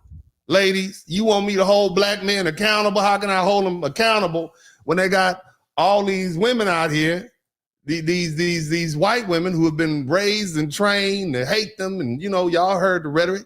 How do I hold them accountable? I need y'all to let me know. Explain this to me. Self-care. It's good, right? They go and get their eyebrows done. They go in the sauna after the gym. They always go to the gym. They do exercise a lot. They get pedicures. They get manicures. Not with the color, but they make sure that they maintain their nails, And you know a lot about black men's habits, ma'am. How do you know so much from Latvia? How do you know all of what black men are doing? And you wasn't up at the little Chinese damn pedicure spot a couple years ago when I was getting that corn scraped down. How do you know? Okay, I need to know how you know so much. Huh? How do you white women know about what we doing? We don't even live around each other. The white man told you to leave us alone, and you're over here spying on us. And here's the thing: we need to be dusty in the black community. Okay, and we need our black queens to be able to hold us accountable, and you're not helping as long as you're presenting them with the option to go over there with you. Okay, you have been trained to believe that we're low-life scumbags. That's what they told you. I know the white man been telling you that. They got millions and billions of dollars and all this propaganda, and and you're not supposed to be presenting us with the option. Okay, it's making my job hard. Okay, because somebody asked me to hold these black men accountable, but how do you hold somebody accountable when you got all these other options? Accountability requires a limit on options, and if they got all these options, how do I hold them responsible? And why do all these women like these black men, okay, and they so dusty? I need to understand that. Help me understand why all these other women like these dusty black men, right? And then I'm sitting up here supposed to hold them responsible. Ridiculous. Hit the number one. They use coconut oil. They use body lotion generally every day. Even black women, like they use a lot of body lotion. They have a lot of. She said they use a lot of body lotion. Y'all come out there, had a whole room smelling like cocoa butter and baby oil. That's what she said. Y'all out here smelling like Egyptian musk. Is that what you're doing? That's what you're doing. Let's keep looking, man. Oils in their skin, which keeps them looking youthful. So I can see why the bunnies are bunnies. The bunnies. But the question is, do the Slavic women want these men? Obviously.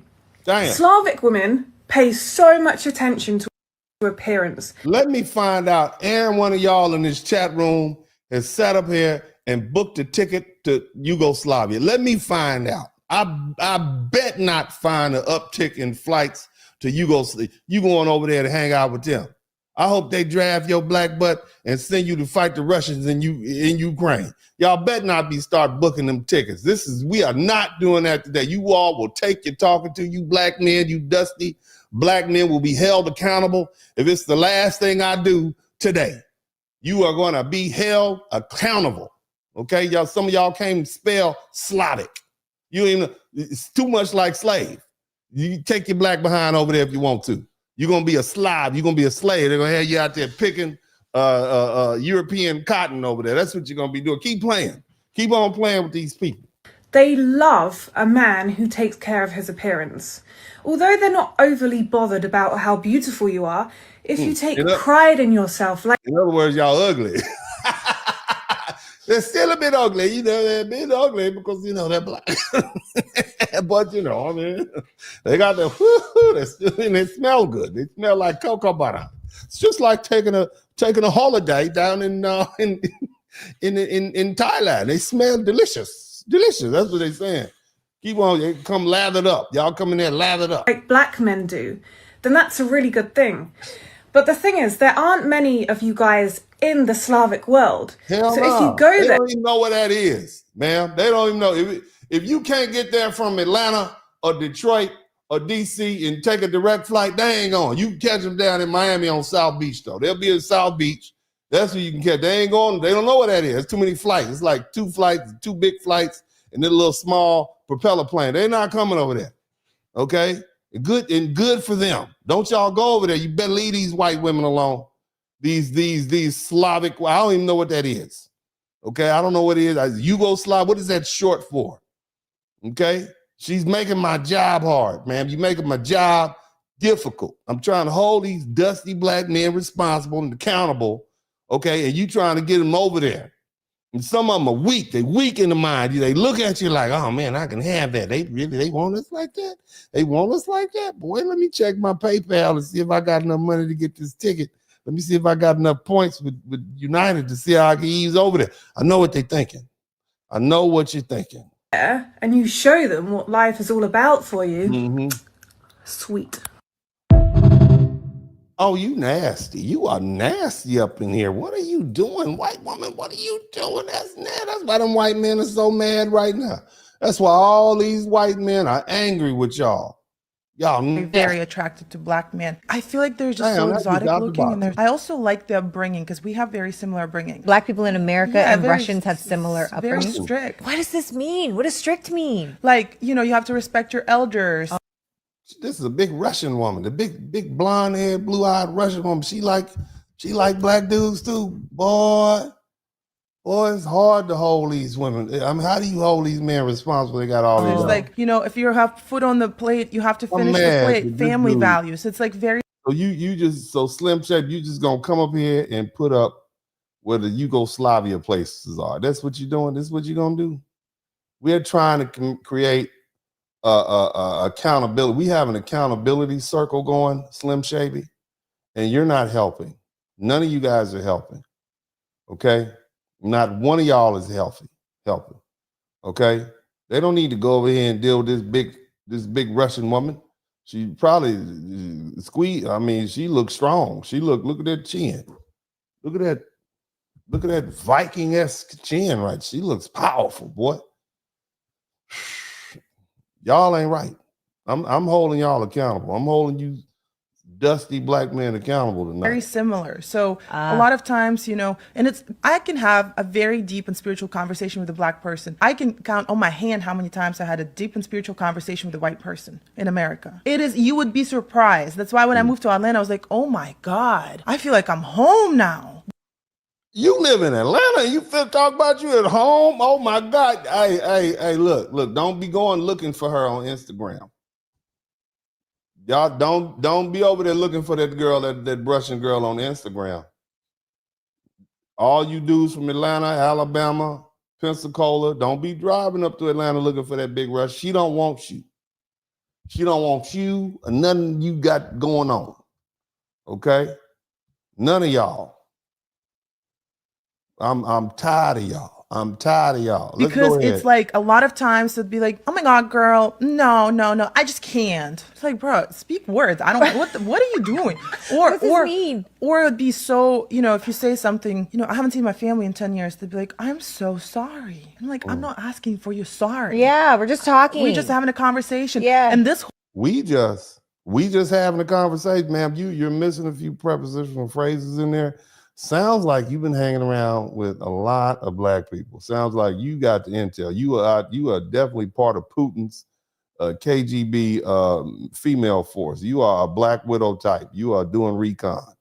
Okay, I see you studied the black man. I see it now. Whole thing of like this white American notion of saying I'm sorry about everything. It's like, why are you sorry? Yeah. I didn't ask you for that. I'm not begging you for sorry. Yeah. I'm actually sharing my thoughts, and I'm expecting you to share your thoughts back. Yeah. She looked too strong for the tipper. She's strong. She's strong. That she's gonna need to be handled. You got to handle her. Yes, Lord. Let's keep on looking. Praise God. This is too much. I'm doing the best I can to hold these fellas accountable. It's hard to do with all these options. Maybe somebody else has something. I'm gonna say it again. But the best couple in the world is a black man and a Japanese woman. Hold on a minute. Why? Because in Japan they don't ever see black guys, and Japanese. Y'all got all the ninjas and samurai warriors over there and all that technology. You can't find you a little Japanese man over there. Why you look? So now not only are the white women talking about they want these dusty black men, but now you got Japanese women over here talking about they want these dusty black men that I'm supposed to hold responsible. Somebody type Wu-Tang Clan in the chat room. Somebody type Wu-Tang. You see them? You see what I'm telling? I hope you all understand where I'm going with this accountability that you all want. You want me to hold black men accountable. How in the heck do you hold somebody accountable when they could just up and leave and have all these other options all around the world? That's like, I'm gonna hold you accountable for paying this rent and they got to pay for a house mansion across town. How do we do that? Ladies, how do you hold any man accountable anywhere? You can't even hold your baby daddy accountable. Your mama couldn't hold your daddy accountable. How do we hold a group of 20 million black men accountable for something they ain't had nothing to do with? I'm just talk to them. Let's be honest with each other. Hold them accountable? Really? What do you want me to tell them? You want me to tell them they're mean and bad and they need to take care of their kid? I don't know what you guys want me to do, especially look at this. They got all these people over here begging for them to show up and they don't have to do anything but be themselves. I'm talking to you and I'm just asking questions. I think that's holding black men or anybody accountable has run its course, but we'll talk. These girls go feral. They're gonna be like, can I touch your hair? Wow, your hair's just dreads. I want that in my hair. Japanese girls are known to be super, super submissive, docile, won't fight back with you. Just focus and they will clean. That was a direct shot out at black women. They won't fight back. They're docile, they're submissive.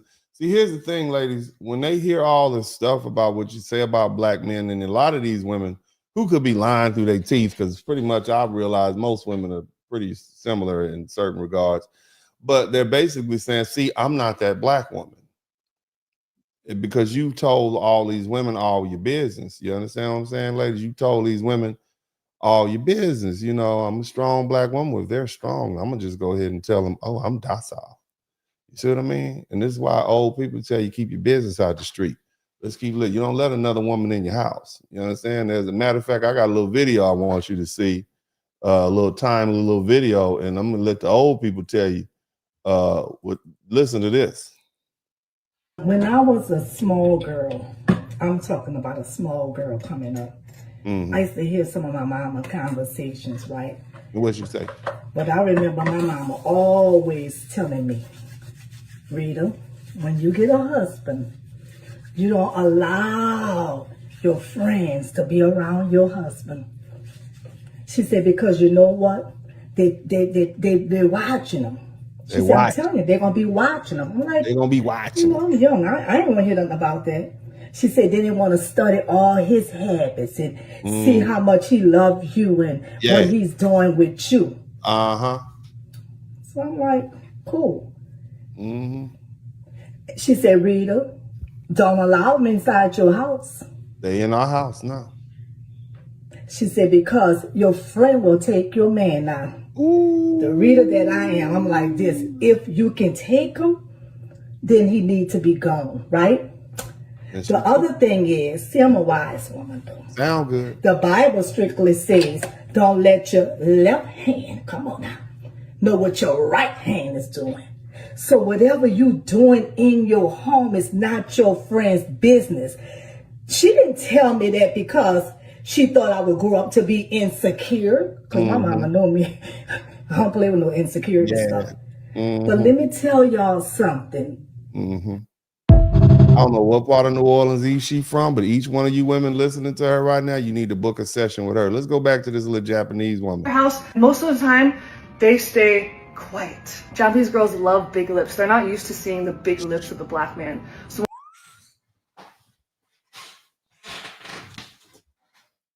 all the brothers out there with big lips, I want all the brothers with big lips in the chat room to hit the #1 button. All the black men with big lip, all you big lip black men that they done told you was ugly when you was a little boy, you ugly and black and bald headed. The Japanese women want you. She said big lips. Really? We just big lip. Next we just gonna be nappy headed, right? We just gonna be nappy headed with big lips. This what you're saying, little Japanese lady with your little Harry Potter wand? Look, ladies, look. Somebody that asked me to hold black men accountable. What do I tell black men when these women are saying, no, not only do we want you here, we want your big black lips, we want your dreadlock, your nappy dreadlocks, we want your black ass over here. Right now, that's what she's saying right now. How do I hold these dudes accountable? In a global environment where, you know, a man can be anywhere in the world in less than a couple hours. They're going to get their credit. This dude's booking flights right now. It's dudes headed to Osaka right now. They are booking flights. They somewhere in Indiana, okay? Like, I'm going to go ahead and fly down to California, and then I can get a direct right to Osaka, and I'm gonna slide right up in there in Japan. It's some dudes trying to figure out where Yugoslavia is. You know what I'm saying? This is where we at. How do we hold somebody like that accountable? How do you hold any man accountable? You understand what I'm saying? I want you to think about it. It's not going to work by force. You think you're going to force these men to do what you want to do? Men fight wars to prevent other men from forcing them to do. Go ahead, little Japanese lady. Go ahead. Finish. When she finally gets her eyes on that sexy little pout pucker, she's going to put her hair up and she's going to go, oh yeah, I want that. The black man Japanese connection is... She putting her hair up for. Hold on a minute. What you sliding your hair? What you about to do putting your hair back? It's just gonna go. Oh. Why you need to get your hair out the way? Why you moving your hair back out the way? Well, what you about? Why? I want to know why she moving the hair back out. Why you got to move your hair out the way? What you about to do that you got to move your hair out the way of your face? Tell me. I want to know. Because it looked like you got some experience doing it, dressed like a little freaky little outfit on, That's what it looked like when them little freaky little, the little freaky little outfits, just like schoolgirl freaky outfit with your Harry Potter one. You look like you've been doing something to me. And now you're putting your hair back. You know too much. Putting your hair. I listen to people. That's the difference between me and all these people on the internet. I listen to what people say. People tell you who you are if you listen to them. Praise God. And I listen with both my ears and I hear them with my essence. I know what you do. Put your hair back. Somebody type hair back in the chat room. Hair back. What are you gonna do when you put your hair back? You probably got the little scrunchie ready already. Is that what it's called? A little scrunchie or something like that? No, you know what she probably do? She probably put it back and whip it. Don't even need the scrunchie. You're used to it. The Lord is watching you. Lord is watching you. The black man Japanese connection is. What you doing with that stick? Legendary. Looking for a Japanese girl? Go to Japan because you're gonna get at least 6 girlfriends. See, they booking flights right now. I can tell right now these dudes are booking flights. This is accountability night with Uncle D. We gonna still figure it out though. I'm gonna figure out a way. I'm gonna figure out a way to hold these dudes accountable. Okay. Let's listen to this older lady. Let's listen to the Going older out lady. to the white ladies who have dated, are interested in dating, are currently dating black men. I recently did a post where I kind of looked at the phrase, once you go black, you never go back, which is something I heard 40 years ago. And You heard it 40 years ago. Continue. apparently there are plenty of white boys that are still using this phrase. And in fact, they like to correct it and tell me, well, once you go black, we don't want you back because we want them so badly. Yeah. There ain't nothing you can do when they come back. The walls have been blowed out, sir. You don't want none of that. What you gonna do after that? What can you do after that? Ain't nothing you can do with it after that. I mean, there ain't nothing to come back to. It's over. You had your chances. It's like throwing a raisin through a chain link fence. It ain't gonna do nothing. Okay, it ain't gonna. You're done. You done. There ain't nothing to come back. Ain't nothing. If they came back, it's oh my God, Victoria, you've changed. She's different. Yeah, she's different. It's just not, humidity, expansion, foundation change. It's not the same living quarters. Okay? So ain't nothing to come back to. All right. You don't want her, good. You could tell yourself that. You wouldn't be able to deal with her anyway. Okay. But go ahead, ma'am. Go ahead. 40 years ago. Not white guys in general, but those white guys who would judge us for who we date. That is not us. Oh, you've been okay. Truth comes out. You've been over there too, hanging out with the brothers. You're supposed to be afraid of us, ma'am. You come from a generation where they told you that the black man was a big black savage. He was a sexual savage, and he wanted to do all sorts of stuff to ravage your body, and just all he wanted to do was just get hold of you and just ravage your body and just, and hurt you in ways that, probably was appealing to you at that time. But you're supposed to be afraid. We're supposed low IQ, dusty, predator, drug dealer, thug. Okay, you were supposed to succumb to the racial programming that told you to run away from the black man. So you failed at that job. You failed. You were supposed to be afraid. Okay. Who I'm ever going to date. Not that I'm dating anybody, but because I'm married.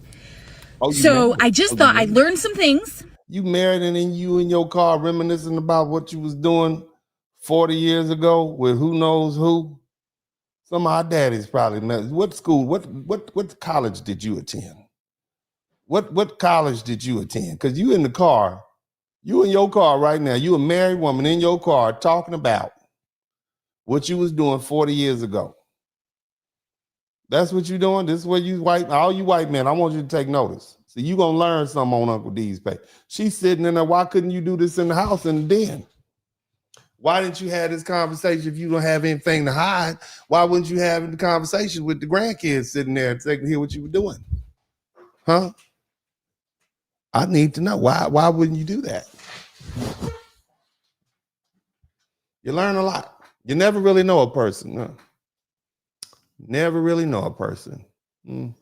Go ahead and continue, Miss. And I thought I would share this with you. Again, this is my white ladies who are dating, have dated, or think they might want to date black men. And you speaking from experience, clearly.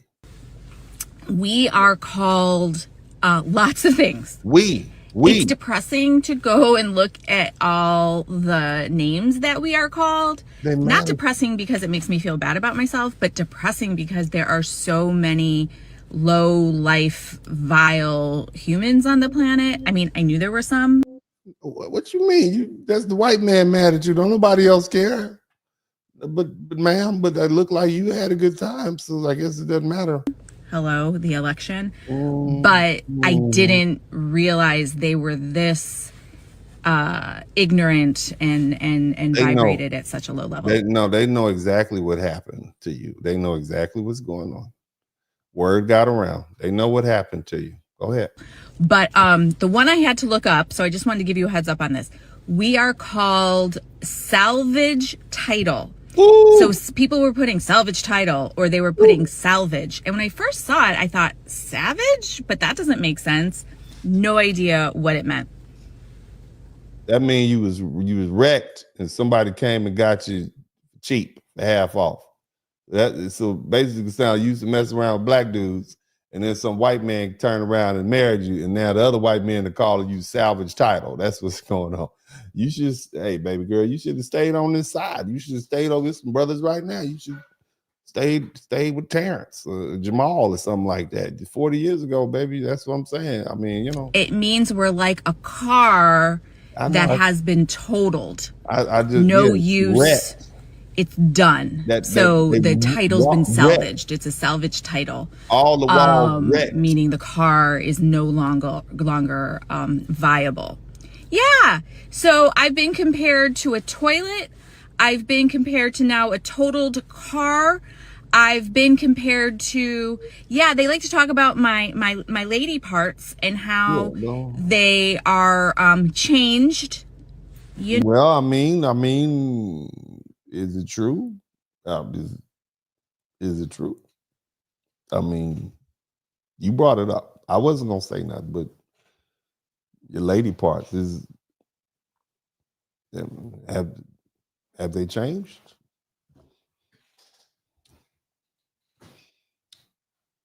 I'm just saying. You brought it up. You brought up your lady parts. I would not ever ask a lady about her lady parts, you know. But you brought it up. Have they changed? Have they changed? Huh? I mean, you know, we're waiting. Have they changed? Did you go and? I mean, was it a thing or was it a thing? You know, was it a little thing on vacation weekend? Or was it like, I'm with him, you know, a couple of years? Because if it's a little thing, you might be able to recover from that. A little weekend thing, I had a great time in Tampa. But if it's a thing where you was with this guy, you know, this a black guy, you with him a couple of years, your hips have shifted. Your hips, you know, your hips have shifted now. You know, a lot of black women tell you they start off, they got little narrow hips, and then brothers take them out, you know, Pound Town, you know, year after year after year, they get the little pouch in the front, the little stretch marks on the waist, and nice and wide, you know. Sisters usually can deal with that, you know, they can accommodate that, okay? And so they change. We expect that. You know, when women Black women don't grow that butt normal. It's a lot of work. A lot of brothers had to put a lot of work in to get that. You know, like if you looking at them, you know, and they got them two little dimples right there at the lower part of the back, and then it go up. It took a lot of work. We as black men collectively, we helped develop those together. It's a group effort. Yeah, man, you dated for a couple months. I'm gonna give her a baby, and you can send her on back out there, and then Leroy and them, they'll take care of it a couple years, you know, and that it spread. That's why we had a term auntie booty. You see, you got that auntie. They got that wide load coming through. Okay, and you might not you change. They change. You change. You can't put all that up into a woman and don't think it's gonna have some sort of effect. You can't put that up in there. Year after year after year, and year after year, and year after year, boom and boom and bam and boom and boom and then it change. It's gonna change. Okay, it's gonna change. You're gonna be a different person down there, and then you trying to go back over to Brad. You said that's why they call you the mayor. You went through all that, right? And then you went back to and got you a Brad. And you mad because your white counterparts are calling you a salvage title. Because somebody picked you up on the way. I'll take it. You know, we'll put a little bondo on the dents, and you know, the frame's cracked though, man. You sure you want this? The frame is cracked on this thing. Oh, you know, I'm good, man. I don't need it. I don't need it for much. I don't drive long distances. I just, you know, I'll just drive it back and forth to the BFW and, you know, go see my grandkids with it. That's it. So old Brad got that salvage title after Tyrone and Jamal and Leon and Leroy and Uncle Clifford and just pounded it out. That's what happened. And you changed. Somebody type change in the chat room. No, we can shoot 13-pound babies out of there, right? Yeah, but so that's coming out. Okay, that's coming out, but it's something going in. You see, it's the difference. The trajectory is boom, right up in there. Boom, that's different, baby girl. I mean, come on now, don't try to play this thing down. We know you trying to rationalize something that's obvious. We don't need to rationalize. You think any appendage could damage us? No, I believe it's so. And that is the last time I'm talking about those parts on this app. Well, you brought it up, so we're gonna keep talking about it. I'm gonna run this. This is gonna be a permanent clip on my shorts. We're gonna keep talking about you, talking about how it didn't do nothing. 13 pounds. Who having a 13-pound baby? 13-pound baby. That's you exaggerating, trying to prove a point. Okay, you look, that Alabama black snake. That goddamn Georgia, that tall pine from Georgia, huh? Yeah, buddy. Yeah, you've been messing around with that goddamn yeah, I know what you've been doing, miss. You know what you've been doing. You know too well. Let me get you up out Anyways, of here. so ladies, listen. Here's what I think. That's what guilt look like. All this is guilt. This is all guilt, right? I think the great part about this is these guys are showing us exactly who they are. Don't blame them white men for that. Don't you dare blame these good white men for calling. You do not. They know what you were doing, and you've been caught, and you just sat up here and told us, and the guilt is all on your face. Okay, which I appreciate because I would want to avoid the racist, ignorant, vile white boys like the plague. So just so you know, be very open and honest with who you've dated, who you want to date, so you can weed out. Lady, don't you ever tell, white women, all the white women, come in here. Don't you ever tell a white man that you was dating a black man. You lied through your teeth. You take down all those photographs when you were young. You get rid of them. You delete that Instagram page. You tell them white man you dated a black man. If you're gonna go white, you go back, you go clean slate, just keep moving forward and don't look back. Okay, get a new phone, get all everything. All right, get a new set of friends, move to a new town. Don't you tell no white man that you dated hell, it's worse enough. You don't even tell a man who you dated in the past, unless it's some that can affect him like a baby unless there's evidence. If it's a baby, and you got to talk about it. Okay, if it's a baby, they're like, yeah, I dated someone in the past, but other than that, you do not. You got all these women on here talk about how many bodies they got. Yeah, I got 20 bodies. Yeah, I got 20. They chickens talking football numbers. Yeah, it was 32-5. Probably 42-17. That's too many bodies. Don't say it. Keep your mouth shut. Don't say nothing. Don't say nothing, especially if you're a white girl done dated a black dude. Don't do it, baby. Don't nobody want to go behind that. Don't no other man want to try to come behind that. He working with a monster. You done dealt with a monster for 2 or 3 years.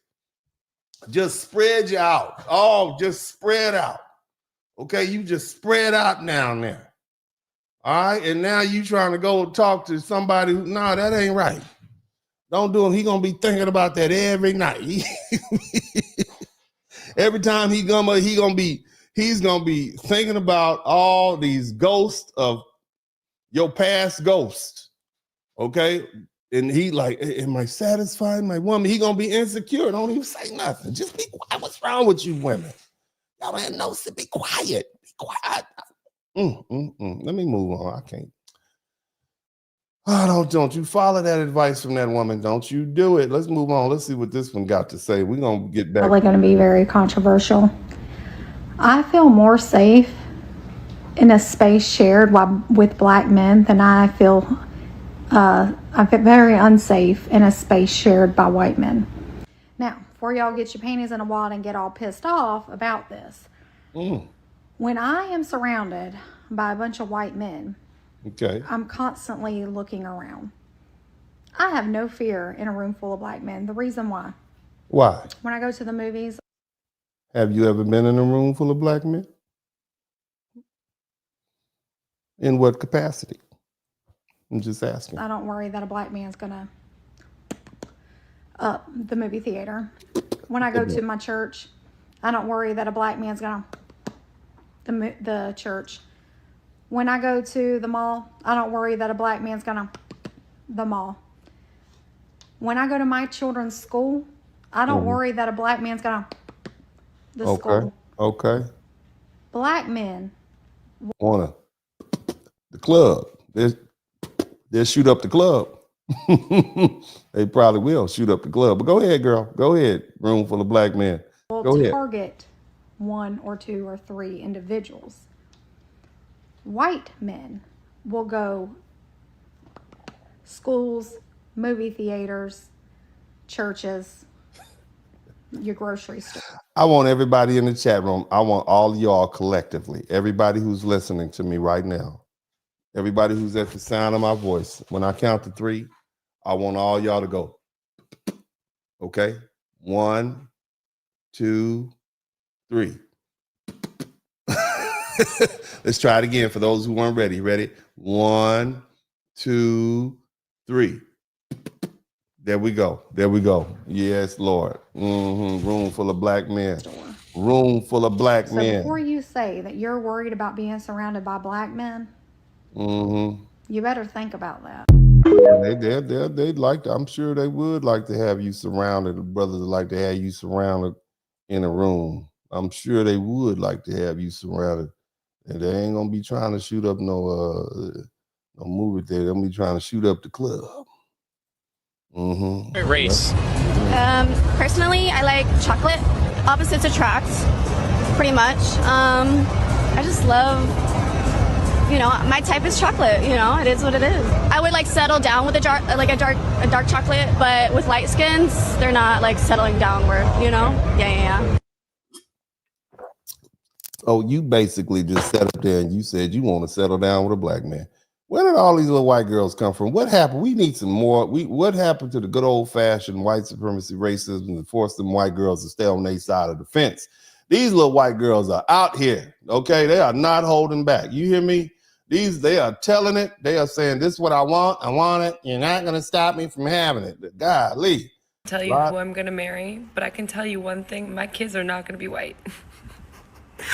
There's just no chance I'm gonna have white kids. I mean, I guess they'll be partially white because of me, but those baby. Listen, I love a brown man. I love a Middle Eastern man. I love a black man. Say that again for the people in the back. Say what'd you say, girl? Man, I love a black man. Somebody's made you do that in live action.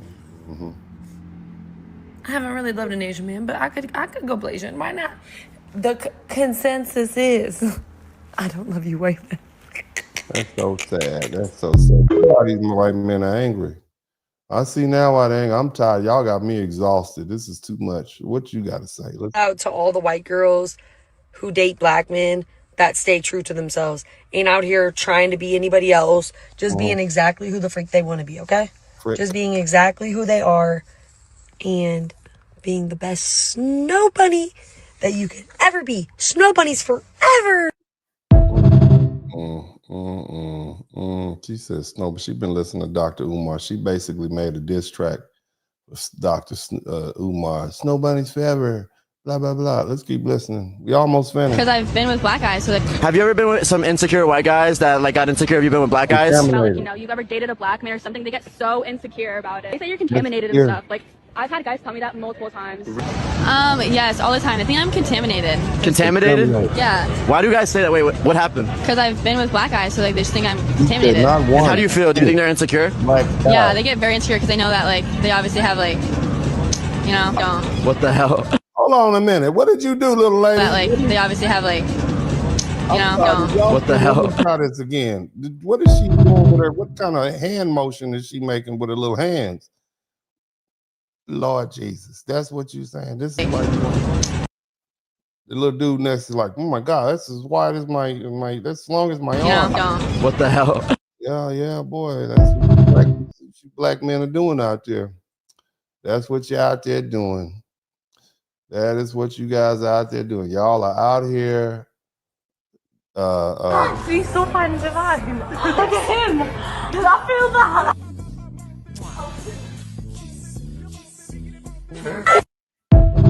That's what you like. That's what y'all like.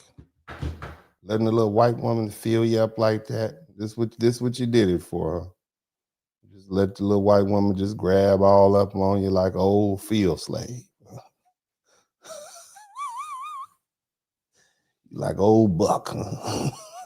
Coming in out the singing Negro spiritual. Wade in the water. Wade in the water. Hey. That's what you want. Man. Just let the old white girl just fill you up. Just grab all on you. This is what you did it for. I know. You should be ashamed of yourself. Clearly you're not. Clearly he's not. He's not ashamed. I can't tell him nothing. I'm doing the best I can. I'm trying to hold them accountable, but it's hard to do when they got all these people out there blowing their little heads up like that. You understand? That's the problem, blowing their little heads Are up. objectively attractive. This is not a hot take. So many white people look at beauty as simply being someone with white skin. It doesn't matter what that person's features are or how beautiful they really are. And I keep receiving comments on all of my posts about how people of color aren't attractive, how black women aren't attractive, and that is blatantly wrong. The reason you don't find them attractive is because you're lying to yourself because of See, she's saying y'all lying. Y'all, they like this. They want to do. They want white supremacy. I've even had people be like, oh, well, I find them attractive. I just won't date them to preserve my race and preserve. In other words, I'll have as much sex as I can with one. I'm just not. I don't want any evidence. I don't want any little chocolate-nated babies. But that's what she's preserve my culture. Thus admitting literally what I'm saying. I mean, look at this. Look, I'm going to show you some people. I mean, these people are just objectively beautiful, absolutely stunning and beautiful. And a lot of celebrities who are people of color haven't had any work done. And they're so gorgeous. You ain't got no way out there getting that work done. Look at my big ass nose. Look at that. See that? I ain't had no work done on that. I ain't around here like that. Yeah, you don't see me like that. Look, see? We don't have that work done. Can't nobody afford that. We trying to pay this rent. Whereas the white beauty standard is having a lot of filler, being on Ozempic, really altering your body to be as thin as possible. Just because you are claiming that someone isn't attractive does not mean that that is a universal thing. In fact, in a lot of places outside of America and Europe, non-white people are the standard. You can say what you want, but stop declaring who you find attractive as objective fact because you're Somebody type delicious. These white women think y'all are delicious. Somebody type, all you black men type delicious. They want to take y'all. They think they want to do something to you. Fucking wrong. Okay, go ahead, Becky. Let's get you out. I'm tired of listening to all this. I got to get back to my work. But let's try to finish it up. Let's see what else we got. Let's rub it in. Let's just rub it in. I love you, black man. I love you, black man. I love you, black man. I love you, black man. I love you, black man. I love you, black man. I love you, black man.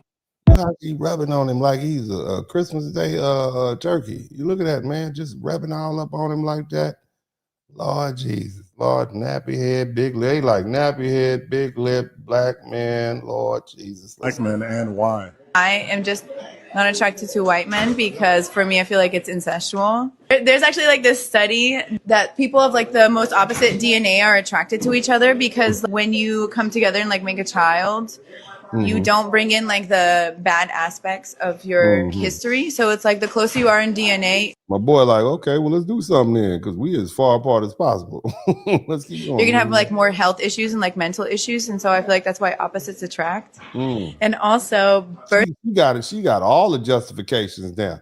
Well, I think we should date Tyrone because, you know, opposites attract and we have a better chance of having children with more gene diversity. And I think that would be good for their mental health and physical. She got it now. She going to talk up on some wood.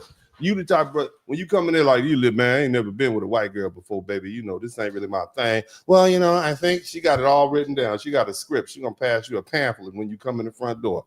I see what's going on. She got the wrap down. So it's really nothing to be afraid about. You know, we can have some mayonnaise sandwiches and sit up and eat some plain yogurt and, you know, watch, you know, reruns of Friends or something like that. And, you know, whenever you're comfortable, that's what's going on. birth control is proven to make people more attracted to people closer in their DNA.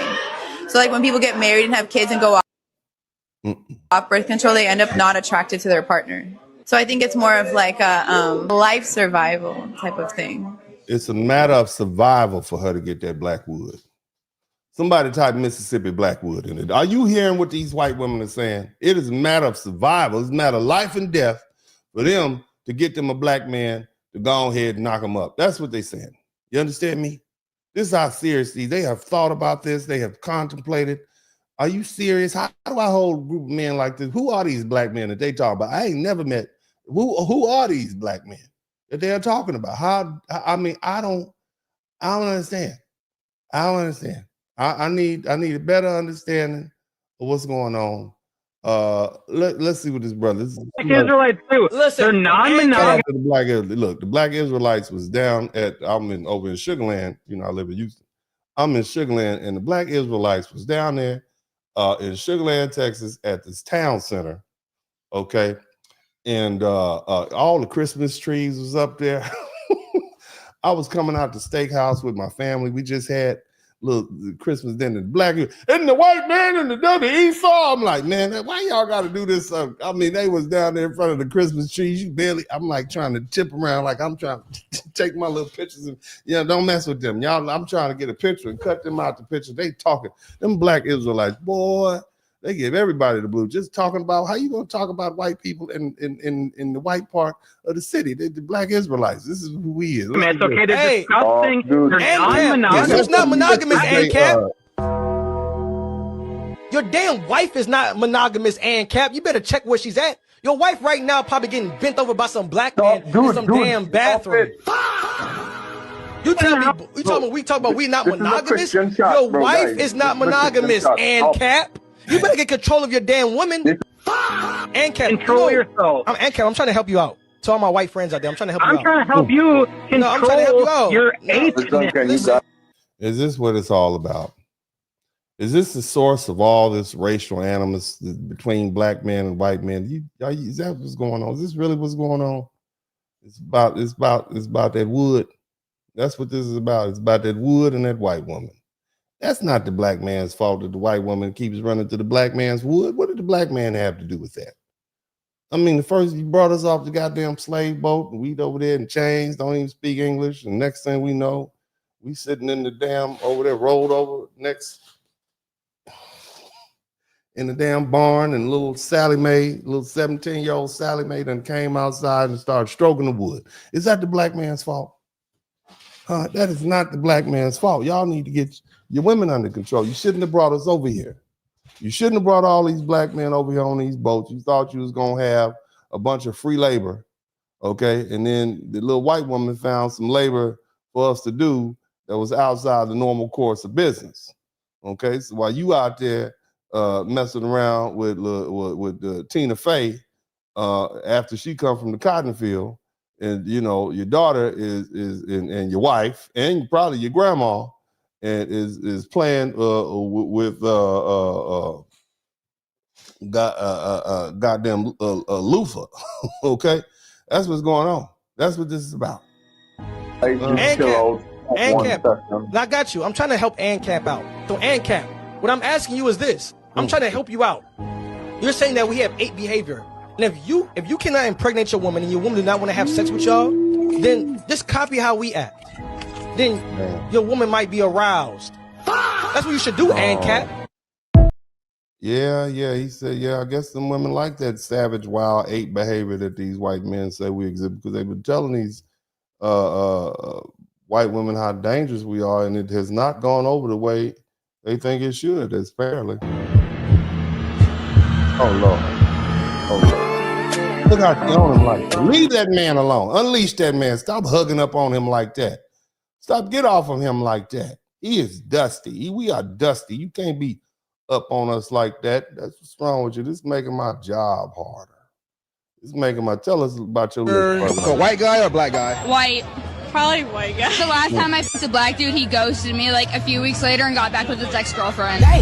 Wow. So what did you do? I like stalked him for like a year and a half and then realized that it's never gonna happen. So now I'm like kind of low-key scarred. So white guys. How many bodies did y'all call last summer? I would have to count because right now I'm at like 27. Damn. So I'd have to count. So probably like you needed the field goal, 6 or 7 last summer, I think. Ain't nothing wrong. I think so. I was 1 for me. Ain't nothing wrong with that. You got experience. How many bodies you gonna catch this year or this summer? I would assume like 3. 3? You like, can I be one of them? Man, can it be 4? Can I be one? How about you? I don't know. She'll catch at least. White man, how can you control women like this? These women, look, man, look, white man, you trying to control this woman? This woman is not gonna be controlled. That little young lady right there says she caught 27 bodies. She throwing up football numbers. I mean, you know, once you get to 30, I mean, once you get to 30, the other team can't catch up. It's mathematically and nearly impossible for the other team to catch up once you get 30. She kick a field goal, boom. What that mean? All she needs is a midget, and she gets 30 points. You see what I'm saying? So I don't know what you're gonna do. I don't know what you white men are gonna do. This is your woman, you know, and you mad at. And I'm looking at it from the perspective, I got to try to hold black men accountable, and we got all this going on out here. How can I hold these dusty black? I've been asked to hold dusty black men accountable, and you telling me this is what I gotta convince them with my little words on my little YouTube page. And this is what's like happening. 3 or 4. That's crazy. You think that's true? Well, I guess I'll find out. If you're giving sloppy toppy, what do you think about? Can this please end so I don't have to do it anymore? Let's just get it over with. Okay, head is so boring for girls. I personally, that's just me. I would have to agree. Or if they're like, I'd be like thinking about like if they're like staring at me, you know? Yeah. 1 hand or 2 hands? 2. No, we're not gonna put up. Wait, no, what?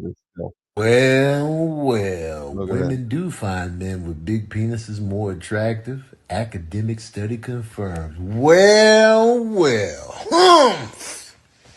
Look at you women just out here big shallow, huh? Shallow. That's what it's all about for y'all, huh? Big. That's why you women, and that's why you white women are running to these black men. Bilks. Abs and height, huh? Yep, that's what it's about. Y'all just shallow, man. Look at y'all, man. Just filth. That's what it's all about for y'all. Y'all be claiming this about the heart. I just want to let y'all know that I've lost 150 people who are on this broadcast. I'm assuming these brothers have gone out to book tickets to Yugoslavia and Japan and several other countries. And I want to let all you know I'm ashamed of you because we have not finished with our broadcast, okay? And if you packing your clothes right now to leave town to go to Yugoslavia or Ukraine or wherever the hell you are, and you're not sitting here for this accountability session, you should be ashamed of yourself. You should be 100% ashamed of yourself. You are here trying to get your friend to transfer his travel miles to you, okay? And if that's what you're doing right now, I'm highly disappointed in you. Highly disappointed in you, gentlemen. It's a sad situation that we're dealing with here in America. Super sad. And I'm so, again, I've been asked, I've been told that I need to use my platform to hold you black men accountable. Okay. I had something else totally planned. RJ-RQ3YH said, never heard you hold black men accountable. And so that's what I'm doing tonight. This is from today, a couple hours ago. All right. And I tried to give a long, intelligent response. And, this is all I came up with. Okay. And so I decided, instead of just leaving that little writing, I was going to dedicate this entire broadcast to holding you dusty black men accountable for your dusty behavior. And y'all have run off. I don't have, I think I got 100 likes, 5 super chats.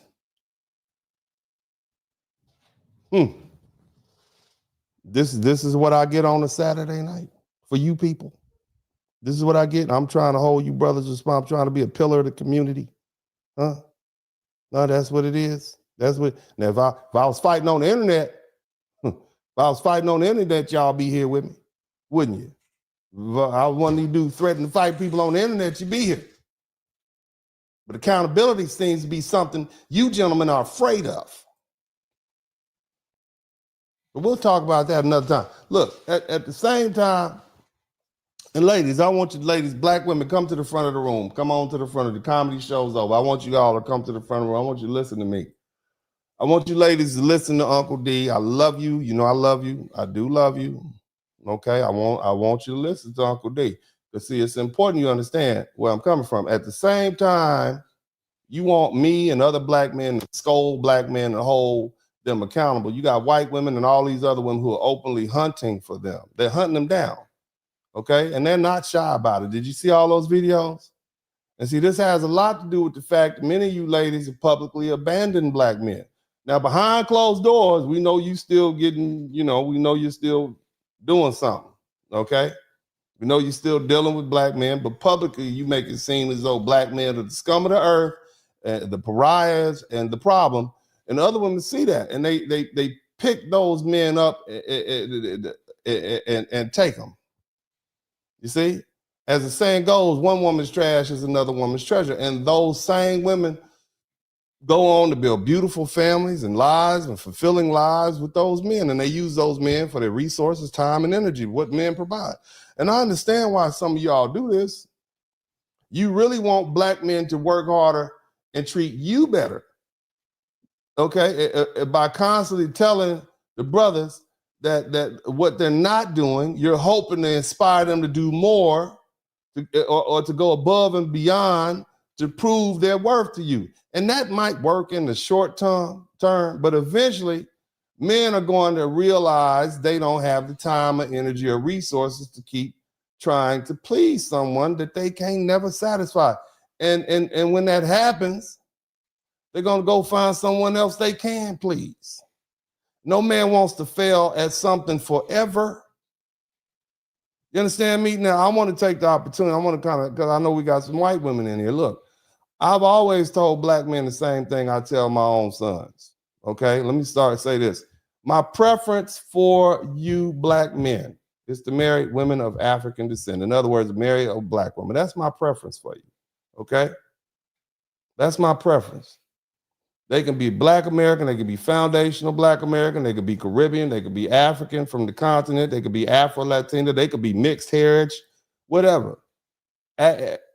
African ancestry is what I tell the brothers. And the reason I say that is because, not because I'm racist, I say that because they're Black, okay? And that reduces the identity issues for the children. It creates a common thread of understanding amongst you and your wife or your child's mother and the kids. And that being said, I've also said this: if you find a woman who's beautiful, who's fit, who's feminine, who loves you, who respects you, who treats you well, who's cooperative and inspires you to be a better man, you'll be a fool to leave that woman simply because she's not the right color, race, or ethnicity. And that's the advice I give my sons. It's the same thing I tell you brothers out here on the page. I think that's the responsible thing to do. But let me tell you what I don't respect and what I won't tolerate. And this is what I'm talking to you white women. I want you white women, you beautiful snow queens. All right. And this goes for any group of women. You don't talk bad about your men. What I'm calling out specifically is white women who start dating Black men. And I saw countless videos along with you all, you know, where you know, you only date Black men. You don't deal with white boys. Okay, fine. But there's no need to speak disparagingly about white men, white women. You need to remember who you are. You heard that one lady said, I like white women who act like white snow bunnies who act like white women. Yeah, you're a white woman. You have a white father. You have white brothers. You have white grandfathers. And those men nurtured you. They protected you.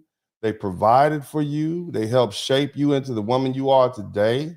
And whether you acknowledge it or not, you owe those men a basic level of respect. Nobody likes or respects a race traitor. Nobody respects a traitor in general, but especially a race traitor. You should not do that to white men. No group respects people who build themselves up by publicly tearing down their own. And just because you have preferences, you're romantic, sexual, or otherwise, that does not give you the license to talk bad about the white men who raised you. Choosing to date outside your race does not entitle you to denigrate your own people. And that's not empowerment. That's performative rebellion. Okay? It's not cute. You know, look, you telling your Black boyfriend that you don't like white boys and how inadequate they are, that Black dude, he gonna bang you anyway. You don't need to tell him that. He rock hard and ready to go anyway. You don't need to tell him, don't denigrate your own people, because at the end of the day, you denigrating yourself when you talk about your white father. And when you publicly disrespect your own men, you're not just talking about them, you're revealing something about yourself. You're showing a willingness to abandon loyalty for validation. And that's not a trait anyone should find attractive or trustworthy. As a woman, you should stay in your place and not disrespect the men who got you there. And when I say that, I'm not talking about submission. I'm talking about decency. I'm talking about gratitude. I'm talking about honor. I'm talking about class. Preferences are one thing. Public contempt is another. And let me say this clearly, because it matters. People who are comfortable disrespecting their own group in public will eventually disrespect whoever they're with. That same white girl is talking bad about her white father and her white brothers and sisters, telling how inadequate they'll be, call you the N-word. You understand what I'm saying? You know, if you can publicly tear down your own father's image, your brother's image, your grandfather's image, don't think for a second that that same contempt won't show up somewhere else. Character is consistent. And that's why I don't respect that behavior, because it's not love, it's about choice, and it's not about freedom, it's about disrespect dressed up as preference. Now, brothers, I know you feel flattered. Okay, I know you're flattered, okay, but I want you to be clear about something. And you guys are learning something. This is not the facts and dates and stuff that I normally go through, and there might be a little bit of that in here. But as I say, if you learn something, I should earn something. And this is a hard one to ask. This is all fun and games. I don't give relationship advice. I don't do it. Everybody like what you like. I want you to be happy, baby. I just want everybody to be happy with whatever relation. It's so personal. I'm not here to tell you what to do. I'm just here to give you some information, you know. And the thing is, I've been around enough corners and blocks to know some things, okay? And you know, make sure, have y'all subscribed to the channel yet? Please subscribe to the channel. My goodness, y'all subscribe to the channel. Don't make my job harder than what it is. I had to sit there and listen to all them white women fawn over you black dudes. Goddamn 25, 30 minutes. So make sure you subscribe to the channel. Don't make my job harder. But let me clear about, I want to do something here. I'm not promoting anything. I'm not condemning anyone. I'm just simply describing patterns. Now, I guess we have to ask ourselves, what type of white woman likes black men? I see some peculiarities in it, you know, and the only honest way to answer that is by talking about what I see as some recurring archetypes. You know, I've seen, right? And I'm not saying all white women fit these categories, okay? What I'm doing is kind of explaining why. And the majority of black men who date out end up with white women because it's the majority of white women in the United States, you know, and that's why I'm dealing with them. I'm sure there's a Latino stereotype and an Asian stereotype, but, you know, for the most part, white women, okay? Because I want you to be careful. And that's what this is about. Sometimes the grass ain't always green on the other side. Sometimes they got fruit and pineapples over there. But, you know, I just want you to be mindful. And so what I want to try to explain is something that you may not understand. First of all, human behavior is not random. People move in patterns. It's shaped by psychology, it's shaped by culture, environment, life experience. And black men need to pay attention to this pattern. Okay, now let's talk about this type. You know, you got the ginger, right? The redheads, right? Some of these women, they look, you know, they're odd. If you talk to white people, they always talk about that redheaded stepchild. They always talk about the ginger. You know what I mean? And so they're the oddball of the white people group. You understand? And so being the oddball of the white people group, and I think we had something on the internet a few months back where we talked about gingers or really black or something like that. But the thing is, there's entire pages dedicated online to black men being attracted to redheadeds. You see? Not all of them, but the probability increases. See, what you're seeing is maybe fetish. It's fetish. It's a fetish. It's fetishization. You know, it's a novelty sort of attraction. It's driven by the contrast. It's the exotic, the taboo appeal. She's already the black sheep of the family anyway. You see, and that kind of attraction could be very intense. You know, it's very immaculate.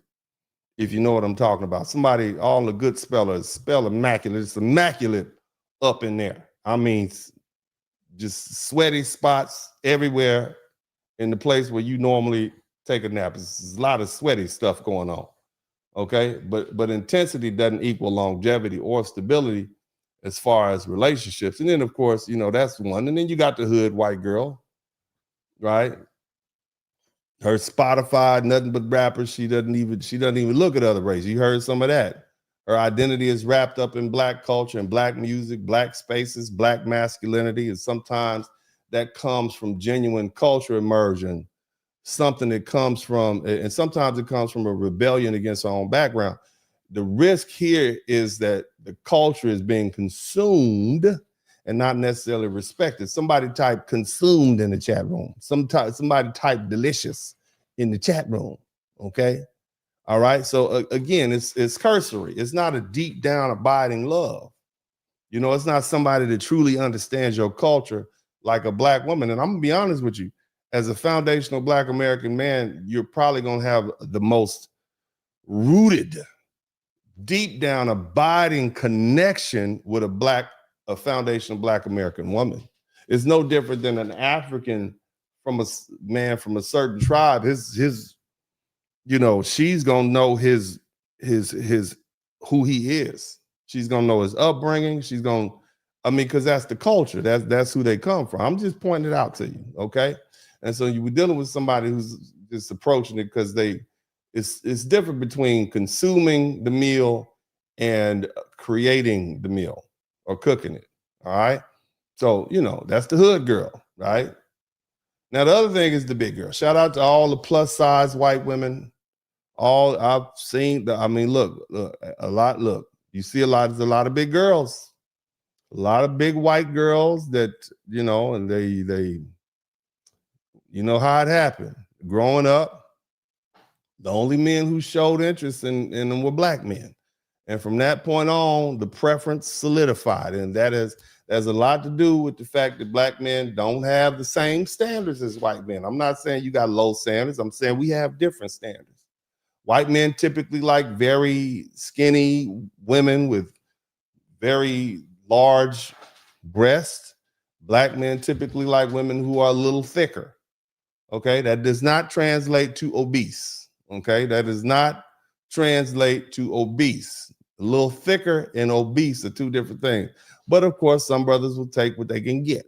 Okay, so if you end up in Walmart with, one of them larger ladies sliding around with some house shoes on and 3 or 4 little biracial kids with a basket full of food, and the boyfriend with the hoodie on and the jiggly white girl pushing the basket. Well, it is what it is. Shout out to that family. I'm happy for you. Okay. Again, some brothers will take what they can get. In other words, they'll eat what's on the menu. Okay, that early, they don't need to go get cheeseburgers. They want the cheeseburgers, but this is a pizza place. They eat what's on the menu. All right, but the thing is that early validation created comfort, it created familiarity and loyalty, and that attraction often moves fast because it's driven by affirmation and safety, not just exploration. So the big girls, that's the big girls. Okay, big white girls. And then of course there's a rebellious type, and I spoke about this earlier the other night. This one is about defiance. It's not desire. Okay. Sometimes for some of these white girls, dating a black man is a way to provoke a reaction, especially from her parents, particularly from her dad, especially if you got a racist daddy. All right. And I always point this out. The same effect could be achieved by dating a much older white man. She's trying to make a daddy man. She's rebellion. Okay. And that she's taking her father's power away. Okay, the man isn't the point, the rebellion is. And the key thing to understand is this: that's a phase that rarely lasts. Eventually, she's gonna make a 180, and she's gonna go find her a Brad. Somebody type salvage title in the chat room. That's what they were talking about. If y'all hear what they're saying, I'm describing all these people in here so y'all can understand. And then, of course, like the lady with the nose ring, you got that rave archetype, that EDM rave archetype. That's attraction. It's lifestyle driven. She's drawn by the energy, the novelty, the freedom, the experience. She's at festivals, she's at raves, she's at parties. That attraction works only if you can match that lifestyle. And if you can't or you don't want it, it won't last. This isn't necessarily bad, but it is conditional. Okay, and then of course you got the progressive liberal arts major. Y'all have seen them in college. Some of you guys knew them in the biblical sense of the word, and she probably majored in African-American history. There was Dr. T.S. Johnson said he teaches up at Cal State in California. He said, man, his class would be filled up with little white girls and little Latina and Asian girls in there studying African-American study. I'm like, really? They're in there studying African-American? And a lot of them take those classes so they can kind of have a better understanding of their black boyfriend. Where are all these women getting all these black boyfriends from? It ain't even a whole lot of black men in California, but all these little white girls and Asians and Latina girls got little black boyfriends. Are they sharing one? Are they sharing the same dude? I mean, what's going on? But anyway, this is that progressive liberal archetype, right? And this is what a lot of these women, and I did that broadcast the other day. I said awful, urban, awful sense of affluent, white, female, urban, liberal. This is where they start off at. They got that black boyfriend. He sets them free, right? And she's going to have a mixed friend group. Her best friend is probably black. Her attraction grows out of proximity and normalization and ideology. And sometimes it's genuine. And other times it slips into performative or just being an ally. She's being a good ally, somebody type ally. She's putting all she can out there, sacrificing for racial unity. And she's helping out. She's trying to heal you of your trauma. Apparently, that's the best way she could do it. She's healing Black men of their trauma by being an ally. Okay, apparently. But there's a question as to whether or not there's a real connection. All right. And then of course you got the post-divorce archetype. What was Kris Jenner? What's that Kris Jenner lady? You know, Kanye West's ex-wife. What's her name? What's y'all know what I'm talking about? Kris Jenner, the mom of golly, I can't believe the Kardashian girls. Kris Jenner got a Black man. See, that's that post-divorce archetype. She's coming out of a long relationship, long marriage. And of course, you see other, she's rebuilding her identity and moving fast. All right. And the vacation photos tell you the story. Escape, freedom, reinvention. She's reclaiming herself. And see, speed is the usual giveaway. Okay. Now let me tell you what I'm really saying. Attraction is rarely random. Preferences usually come from experience, and rebellion, validation, cultural identity shifts. That intensity doesn't equal intention, and not every attraction is meant for legacy. Do you understand what I'm saying, Black men? Let me say that again. Not every attraction is meant for legacy. Now you can date who you want to date. You have plenty of options. Okay, brothers, I want you to hear me. Uncle D is telling you I love you. You got plenty of options. Okay, but what did I say? I said attraction is not every attraction is meant for legacy. Now, let me tell you something else. I want y'all to listen. And some of y'all heads are big right now. Some of y'all heads are bigger than the earphones. You can't get your head in the earphones, the headphones that you listened to on that flight to Yugoslavia. I mean, you done took that red eye. You heard what I had to say 2 hours ago. Now you done already made it to the airport. Okay? Before I told you not to go. Look here. Don't just take it as a compliment that all these white women want you and all these Japanese women and Latina women want you, especially in a racist society where, they still carry these perceived social status. They feel like they have a higher social status than you. You don't fall into that trap of thinking you should be grateful just because you got her, like you won a lottery or something. That's the mindset that'll get you hurt. Because see, attraction alone doesn't tell you why she wants you, and why matters. See, before you get caught up in ego boost and you need to slow down and ask yourself a few questions. What's driving this woman's attraction to me? What phase is she in? What problem might she be solving for her? What am I doing? What problem might I be solving for her? What story is she telling herself, and what role am I playing in this story? Because see, sometimes you're not the destination. Sometimes your black butt is just an experience. You're not the partner, you're the phase, brothers. And sometimes, and let's keep it real, you're the rebellion, you're the fantasy, and and you're something that she's never done before. You like bungee jumping. You see, and brothers, I'm saying this with love. Not every woman who wants you is trying to build a life with you. And some people just want to feel. They just want to feel something. You understand? They just want you to lay that pipe a couple of nights. Shout out to Passport King. Thank you for being the sixth person that learned something. I thought other people will have learned something by now, considering we are 3 hours in, but only 6 people have learned something. And I must be doing a horrible job. I'll try to do better before I finish. Okay. And hopefully you all will learn something before I finish. I'm doing my best to try to make this conversation exciting. I've asked for critics to come in, but the critics won't come in, even though it was a critic that had me do this in the first place. Okay, I'm just saying that it was a critic that got me motivated. The critic told me that she wanted me to hold black men accountable. And then I started looking around and analyzing, how do I hold black men accountable? And I got all these women out here talking about, I ain't gonna hold you accountable, black man. Come on over here and get some of this chop suey. Come over here and get some of this apple pie. You can't hold people accountable if they got all them damn options, ma'am. Okay, but nevertheless, I'm trying to teach y'all something, but clearly I'm not doing a good job as I only have 6 super chats. And of course, as I say all the time, you don't learn nothing, I'm not gonna earn anything. So I'm just up here.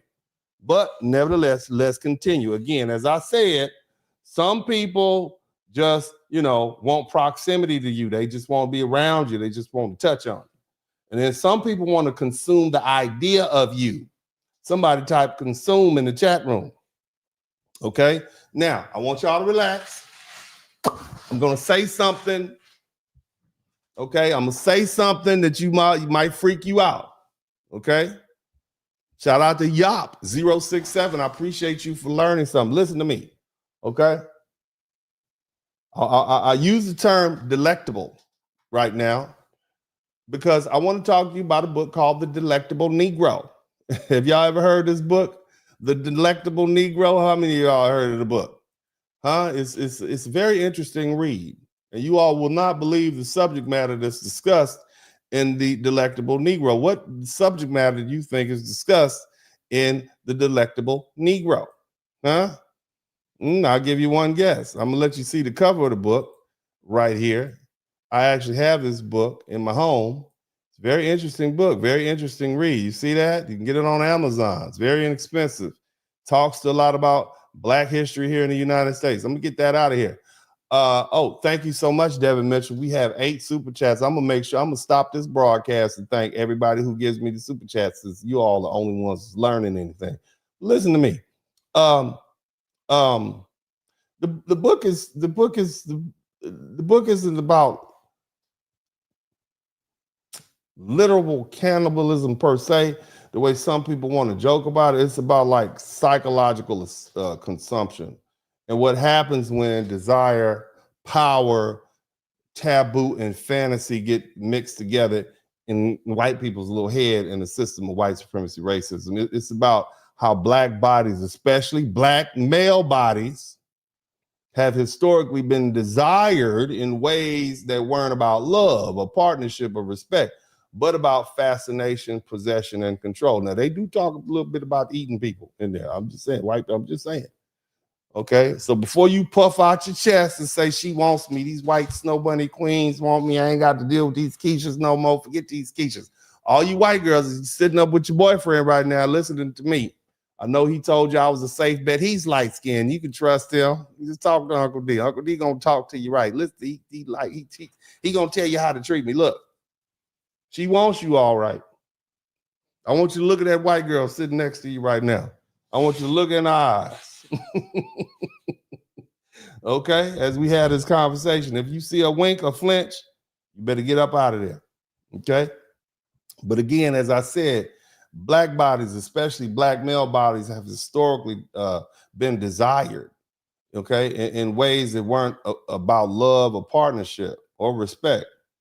Okay, it was about fascination, it was about possession, it was about control. So before you puff out your chest and say, these white women love me, as you booking that flight to Yugoslavia, Poland, you make sure you understand how she wants you and why she wants you. Because once you understand why, then you can decide whether it aligns with your values, your future, your family goals, and your legacy. See, that's the wisdom here. Now, let's talk about this book, The Delectable Negro, because, really, history has a way of explaining the present, whether you like it or not.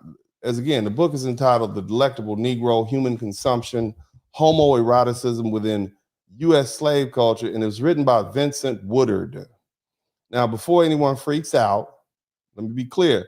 Woodard is not saying white women are literally walking around wanting to eat you Black men. They're not that way. Okay, they might want to drain you dry, so to speak. Okay, but it's not like they're saying they're trying to eat you for dinner. That's not what this book is about. What he's doing is exploring a deep symbolic idea of how black bodies, black men's bodies, especially black men, were imagined as something to be consumed emotionally, sexually, psychologically, and in some rare documented cases, literally under extreme cases doing slavery, okay, consumed. You understand me? And the book looks at actual slave narratives and historical sources where black people talked about being eaten and feared of being eaten or being treated like consumable objects. Woodard connects these accounts to ideas about desire and passion and fascination and power. And when he uses the word consumption, he's not just talking about eating with teeth and fire. He's talking about the psychological hunger, the hunger that white society developed for black bodies. And that includes how enslavers thought about black strength and black masculinity and black flesh and black sexuality, often mixing fear, desire, and domination all together. I mean, these people were truly fascinated and infatuated with it. They came all the way to Africa and pick us up and dragged us over here. Do you know how desperate you got to be to go all the way to somebody's house, pick them up, and then bring them back to your house and then hold them? Ooh, wee. But anyway, in this context of consumption, it means desired intensity, being treated as an object rather than a subject, or being valued not for your humanity, but for others, or for what others can project on you. And that hunger wasn't just physical, it was psychological. These people literally have a psychological hunger for us, you see? And see, the psychology matters. And this book makes the point that when people are forbidden, right, feared or publicly desexualized, yet privately, intensely desired, the desire can take on strange, obsessive, almost consumptive qualities. Okay? So what are we dealing with right now? Here's what we're dealing with. You got a society of people, you got a bunch of white girls who've been told their whole life that you need to leave that black man alone. The black man is dangerous. He should be feared. He's forbidden. Y'all know what they tell them. And then they have come running to black men. I mean, they have come running. All you got to do is open the door and they coming in. It doesn't matter how old they are. They could be married. You hear all this stuff. You heard what that Hebrew Israelite man said? He said, your wife is getting piped down in the bathroom somewhere. Let me tell y'all something, man. I don't want to talk about scandalous behavior, but I got a buddy. And he's a member of a certain fraternity. Okay, he's a member of a certain fraternity, and I don't want to ever throw any shade towards any of the black, Greek letter fraternity. You dog. But he and I were in Miami, and I'm sitting there enjoying my meal. But he said he was going to the bathroom, and I'm looking this way, and he's looking that way, and I'm sitting here looking that way, he's looking that way, and he went to the bathroom, and I do. There's a guy behind me, with a couple of girls just chilling, and I'm eating my food. We're in Miami Beach. This is great, man. I'm cool, enjoying myself, And so he gets up and goes to the bathroom, and I'm chilling. Back then that's when I was drinking and whatnot, and and then he comes back, and and I noticed that when he came back, right after he came back, he had that had a little forehead was sweaty. He had that. Let me see. He had that little sweaty forehead, and like that, right? He just came and got his napkin and he had a little glazed look on his eye. So I'm like, what's going on? He's like, I'm good, man. Let's go, man. Let's go. I'm like, what you mean? I'm still eating my food. What did we leave? Man, this man had the white girl at the table behind us. I'm sitting here looking this way. He looking at the white girl at the table behind us, had left her man. They had these two throwing sign language. We just sat down. He don't even know her. The Q dog, right? My friend, they done went to the bathroom, and the white girl has consumed him in the bathroom, and he done came back to the chair with a sweaty forehead. And she sat right back down with her man. After going to the bathroom, messing with the Q dog friend. I'm like, are you kidding me? Do y'all know each other? They don't even know each other. This is how, I mean, maybe just blame it on Miami. I mean, but it happened. And this particular clue, this is what you got to watch them Q dogs. Don't ever let your son pledge that filthy fraternity. Those filthy Q dogs. I mean, I have seen them do mothers and daughters on. I don't want to talk about it. I don't want to talk about it. What I'm saying is, he was consumed in the bathroom, probably from the waist down, by this young Caucasian woman, okay, who was sitting with her boyfriend at the time. They just got up, and I don't know, I ain't paying attention. I'm just eating my food. You know, I like to eat. I'm here for the music, and I'm hanging out, looking forward to going to the club later on. Yeah, man. And he's already went in the bathroom and got consumed. And, you know, and you all may laugh at that, but, you know, psychology matters, you know, and this particular book points out that when people are forbidden, feared, or publicly desexualized, and they privately, intensely, they do a lot of stuff. And in psychology, I think the term is, when something is framed as taboo, the black man is taboo, it becomes eroticized. Okay. And so a lot of these white women see us as erotic. You heard what they said. You know, you got women in Yugoslavia. They ain't got no women in black men in Yugoslavia. How do you even know what the black man look like? We ain't over there. Okay. And when a group is simultaneously dehumanized and coveted, imagination fills in the gaps with fantasy. The worst thing these white folk and white men have done is told white women that the black man is this big sexual brute and they shouldn't have anything to do with him. They should fear him. Have you ever heard of something called histophobia? This is the fear. This is the desire for brutal men.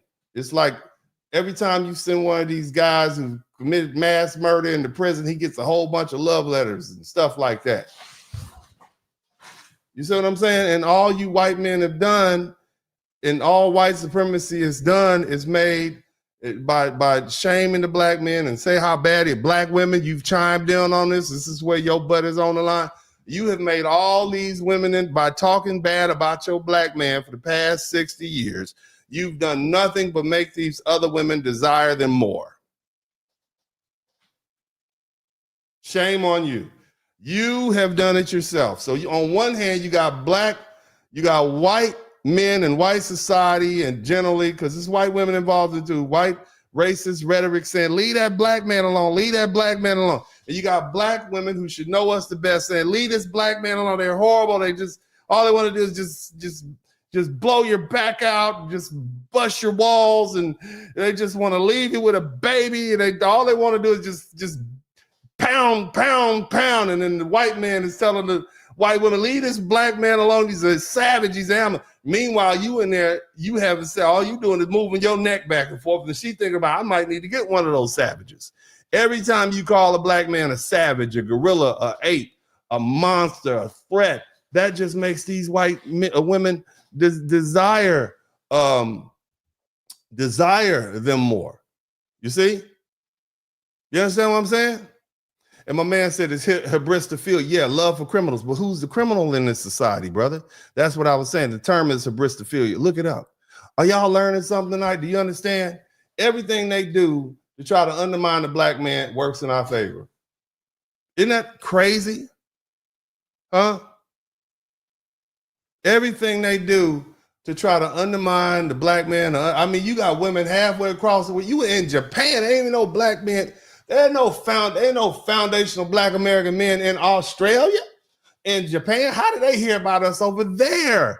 But for the people over here, black women, white men, white society, this is what you did. Look at the mess you've created. It's insane. It is insane. They literally want to consume you. They want to possess you. They want to have one of their own. And you're the it. Isn't that wild? You got to understand something. This fantasy. You know, you got desire, it mixes with power, and people don't just want you. They want what you represent. They want to consume you. Even during slavery, black men were paradoxically denied full human status, yet we were projected as symbols of physical power and ecstasy, exoticism and mystery. And that paradox creates a psychological distortion. It's not a rational preference. It's that's why you can be dusty and whatever, they got to have it. And see, it's where attraction and domination start to blur together. That's why Woodard unpacking not just because he thinks white people are secretly, he was saying cannibals. That's what the book is kind of about, but because he wants us to understand how desire gets shaped by power and taboo and fantasy and in a historical context. And this is why I bring it up to black men. When a woman, white or otherwise, uses language like she wants to get under your skin, get all in you, you see, or have all of you, there's a psychological echo there. See, of course, desire can be romantic, it can be erotic, it could be a genuine connection, or it can be driven by obsession, taboo, fascination, fantasy, projection, rebellion, identity, experimentation, or a power dynamic. You belong to her, you her property. And men, especially black men, can be tempted to interpret any form of our desire as validation. We got all these women over here in the United States, black women telling us we ain't shit. Black women asked me to come on the internet and tell you black men you ain't shit. And this is what I came up with. I was supposed to tell y'all you ain't shit for the last 3 hours. I was supposed to hold you accountable, you black, dusty black men accountable. And if I don't do it, of course, there are plenty of people who will, right? But the bottom line is,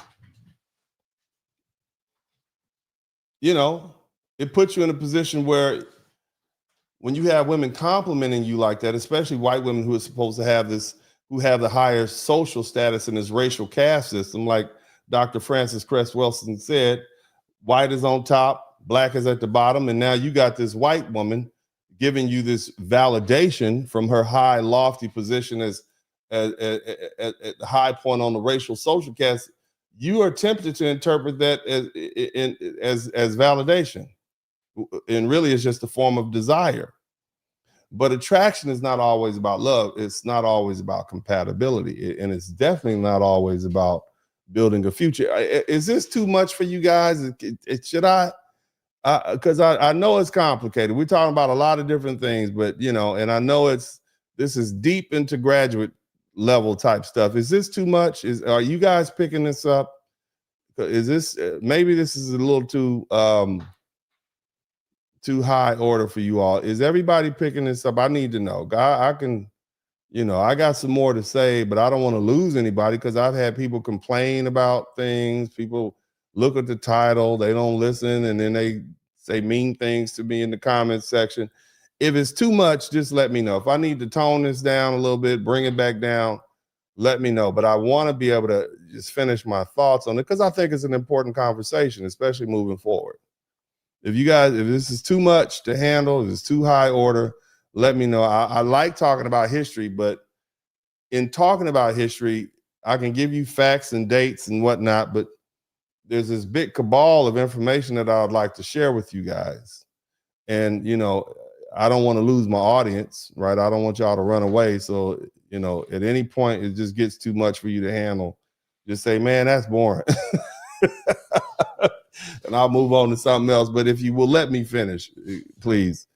And again, the way I know you like it is you hit the like button or you hit the subscribe button. And I don't think I got too many likes and subscribes on this, but I like it. I find it interesting. You know, I do. But anyway, like I said, sometimes, you know, it's about fantasy. Sometimes it's about, oh, you're exotic.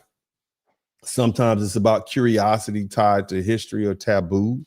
And we would imagine we would have a lot of that, especially in a racist society that tells women, nope, that's not for you. You know, and just because someone says that they want you doesn't mean they understand you, brothers. You know, you see, and that doesn't mean that they want a life with you. All right, that doesn't mean they want to feed your spirit, your family, or your legacy. And see, that's the psychological death behind the delectable Negro. Desire and consumption can blur together in the human imagination, especially when history has wrapped power, fear, and taboo around the body. And no, I'm not saying women want to literally put you in the pot and stew you for Sunday dinner, okay? That's not the point. But metaphorically, history shows people can desire you in ways that are not about partnership, loyalty, or future building, but about possession and fantasy. And you don't have to be a white woman to do this. Some of y'all have had some women that want to possess you, and if they can't have you, nobody else can have you. You ran across some women like that, I'm sure. And so again, when you hear language like, I want all of you, myself, I want to get under your skin, I just want a black, nah. When you hear that, you need to pay attention. See, desire is powerful, but it's not always healthy. It's not always grounded in a relationship ready, you know?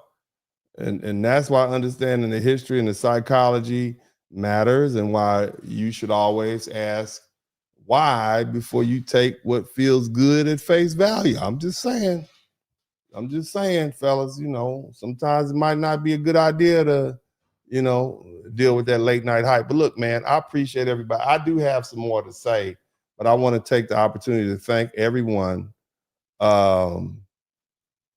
You know, I thought I'd like to thank you all for this, the time you spent with me today, and you know, and thank you guys for contributing to the Super Chat, the Cash App, and the PayPal. We have a couple of Cash Apps here. We got, let's see here. And if you learned something, I appreciate it. Thank you, Patricia Hightower. I appreciate you. Thank you so much.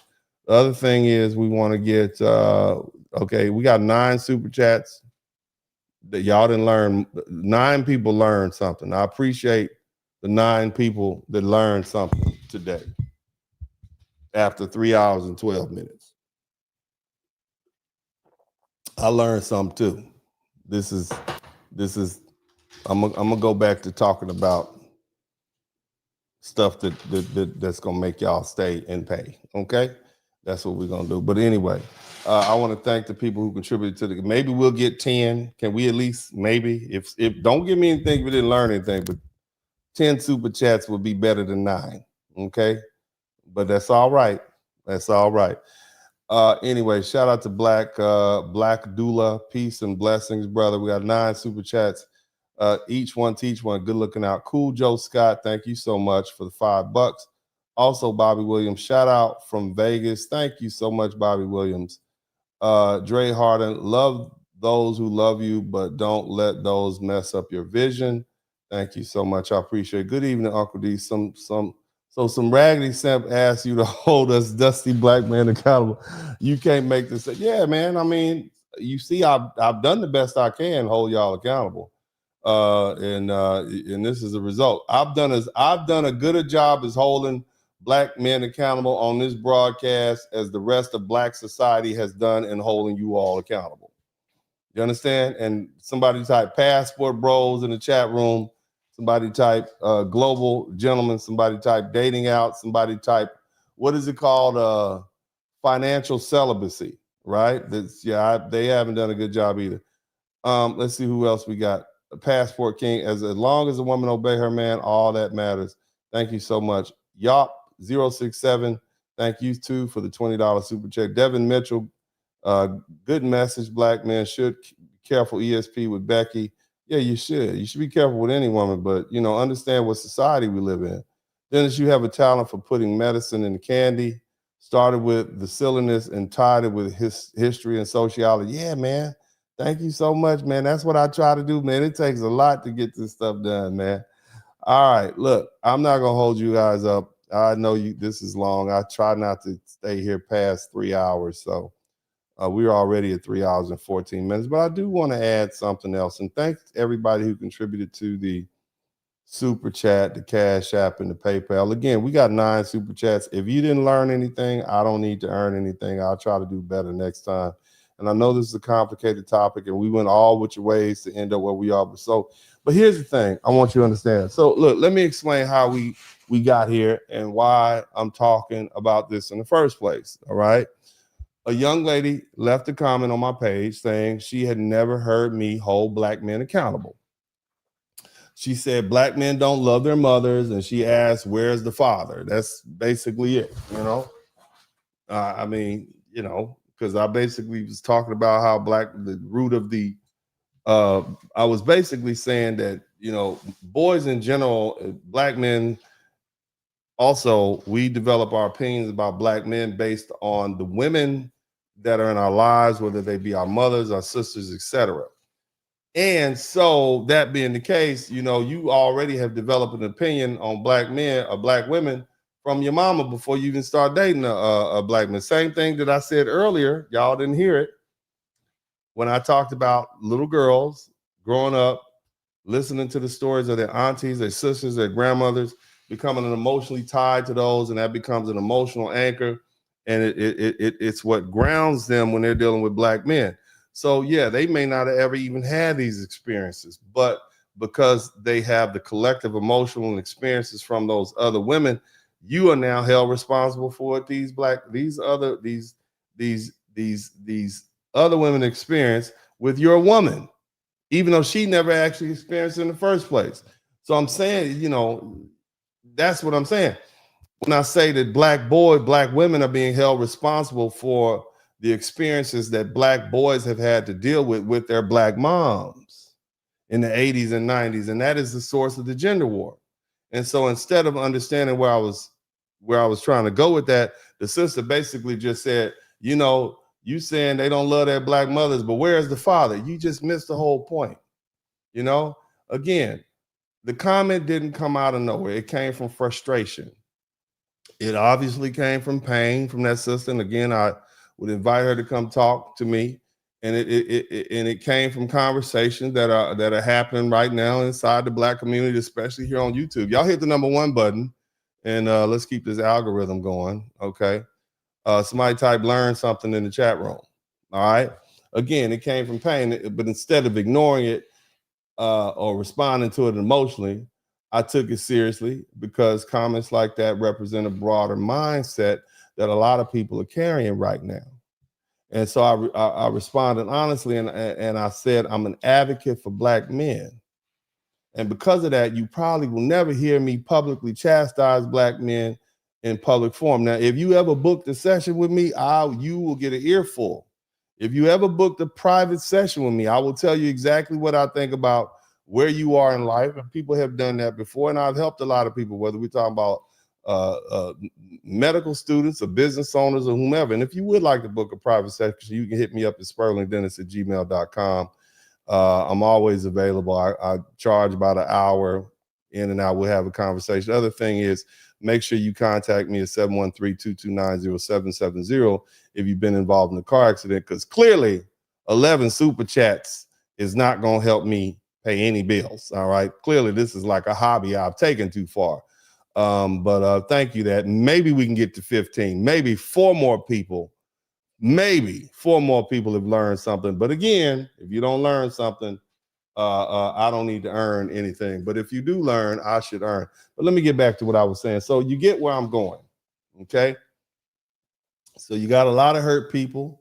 And I'm just trying to explain, well, this is what's going on. I'm an advocate for black men. Okay. I'm not going to speak publicly against black men in a public forum. That doesn't mean accountability doesn't exist. It means I understand my role. Okay. As a lawyer, I don't advocate for everybody in the courtroom. I advocate for the person I represent. And this, the court of public opinion, works the same way. There are hundreds and thousands of people out there saying horrible things about black men in all sorts of media, news, think pieces, movies, music, news articles, even individuals. You know, they call black men body bags and all kinds of stuff. It's horrible, you know, and they've been holding black men accountable for decades. Some of these talk shows like Sally Jesse Raphael and Ricky Lake and Montel Williams and Oprah Winfrey have always held black men accountable. And see, that's not a gap that needs to be filled. So the real question becomes, why is it that there's such a strong desire for me, from my position and my platform? Why do you want me to do it? Okay. And I opened the door to this question earlier because once we ask honest, you're no longer just talking about black men. You're talking about relationships. You're talking about economics. You're talking about marriage. You're talking about frustration, fear, security, and people feeling left behind in a very difficult moment in the country right now. And at the end of the day, I understand where that criticism comes from. I understand why this young lady wanted me to openly chastise black men. We're dealing with a young population, and this conversation is really about relationships. A lot of women feel left behind. A lot of women are struggling, especially in the current economic climate. They need help. You see, they need a man with some money. They need some resources. You know, that faces a lot of women are insecure with home insecurity, food insecurity. Some women are sleeping in their car. I've seen videos where you have women sleeping in these storage centers, right? And they need a man, you know, they need a man. They need a man to survive. They can't survive on their own. And when the frustration builds, it feels easier to direct that pain at black men who they feel they're supposed to have. But I'm not going to do that. More importantly, I want her and I want all of us to understand why black relationships are under attack and why the pressure to publicly tear each other down feels so strong.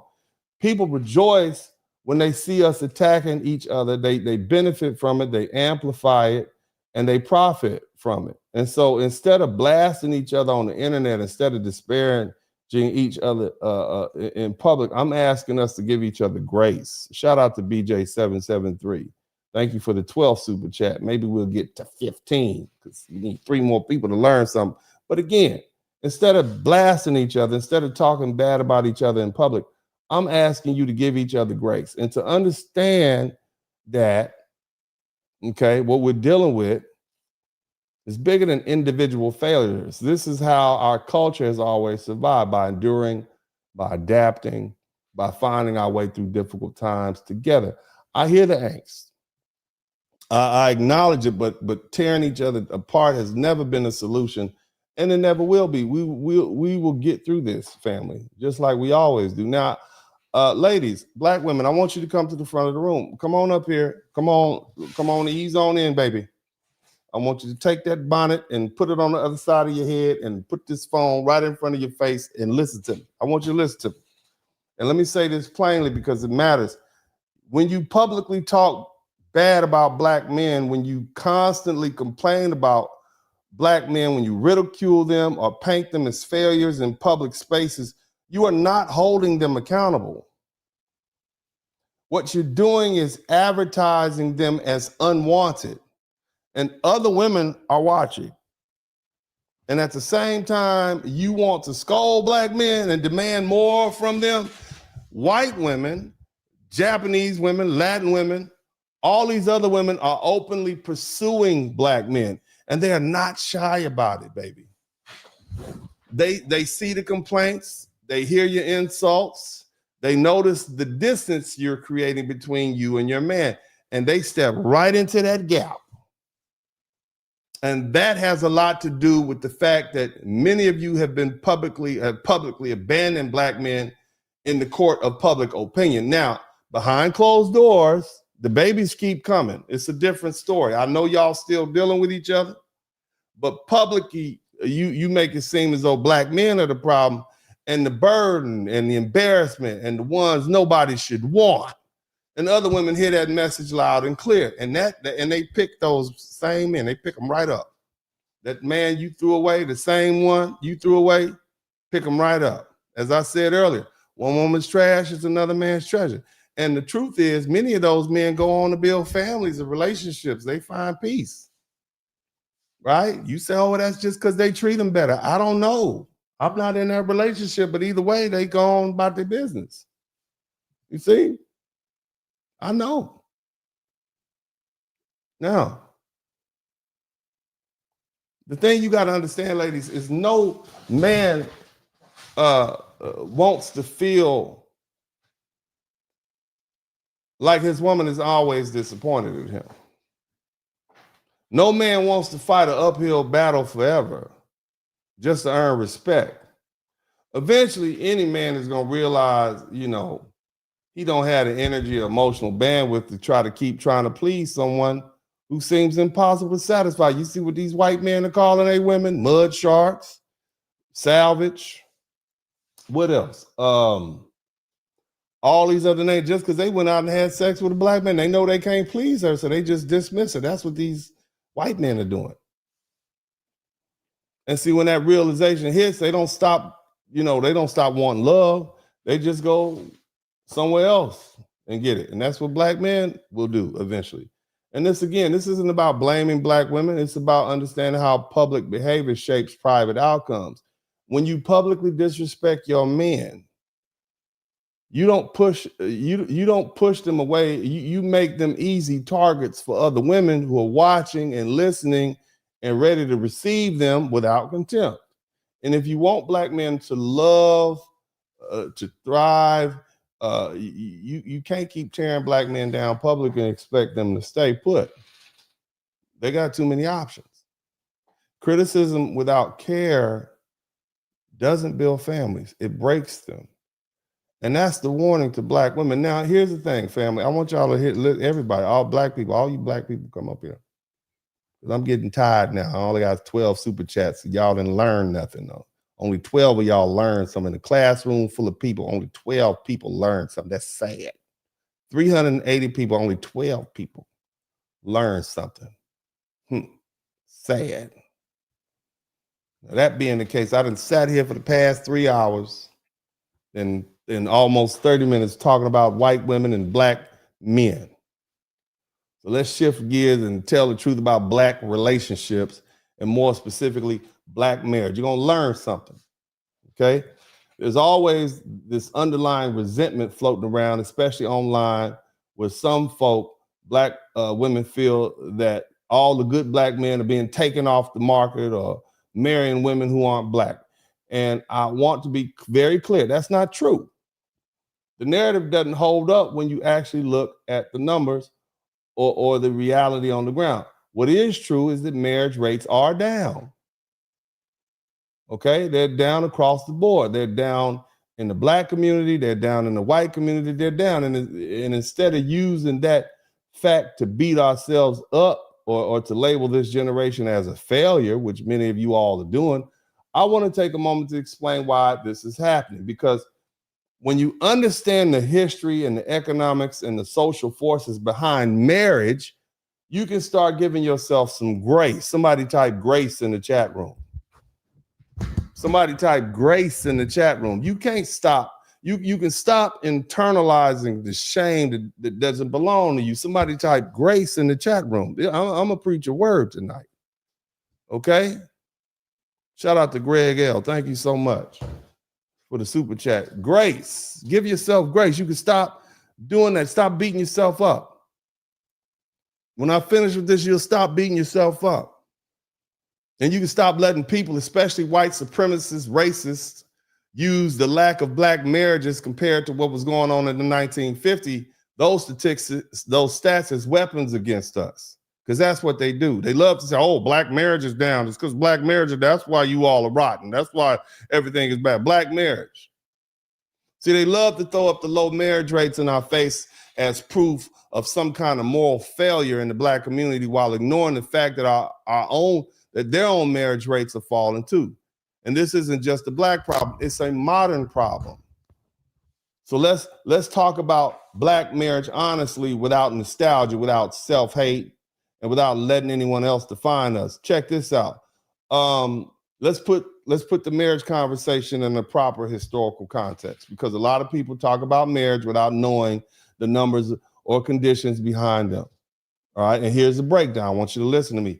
In 1880, the U.S. marriage rate was 9 out of 1,000. So 9 couples, 9 people, or really, 9 people out of 1,000 were married. Okay, and how can they have an odd number? Just roll with me for a minute. 90 people out of 10,000 people were married. Okay, so that's 90 couples. All right, we'll just use that. In the 1950s, marriage rates hit a high point, the highest ever in America. In the 1950s, it was the highest point in America, 15 to 16 marriages per 1,000. That's about 150 or 160 marriages per 10,000 people. You understand that? So in 70 years before that, in 1880, there were 90 people for every 10,000 who were married. In the 1950s, there were 150 to 160 people married per every 10,000. What happened? What was going on in the 1950s that wasn't going on in the 1880s? But either way, that's a 70-year time period. Now let's move forward another 70 years. What's the marriage rate now? Well, the marriage rate in 1880 was 90 out of every 10,000, and it shot up to 15 to 16 out of every 10,000. And now it's down to 6.1 marriages, which is 60 marriages out of every 10,000. So you see what happened? It went whoop, whoop. You understand? But we need to be clear about something. I want you to understand, because I want people to stop using this and hitting Black people in the head with it.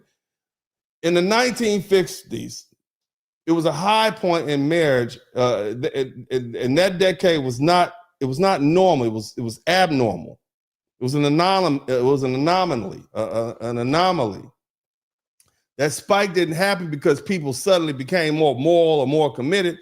It happened because of very specific conditions. World War II had just ended. Millions of men had come home horny. I'm sorry, did I say that? I'm sorry. Many a million men had come home at the same time. They were all there. They were young. They were single. You understand what I'm saying? Most of them. The U.S. economy was booming. Why was it booming? What happened to the rest of the world in World War II? Was Europe okay? Europe was flattened. Germany was flattened. Great Britain there's nothing. China was flattened. Japan we just hit them with 2 bombs.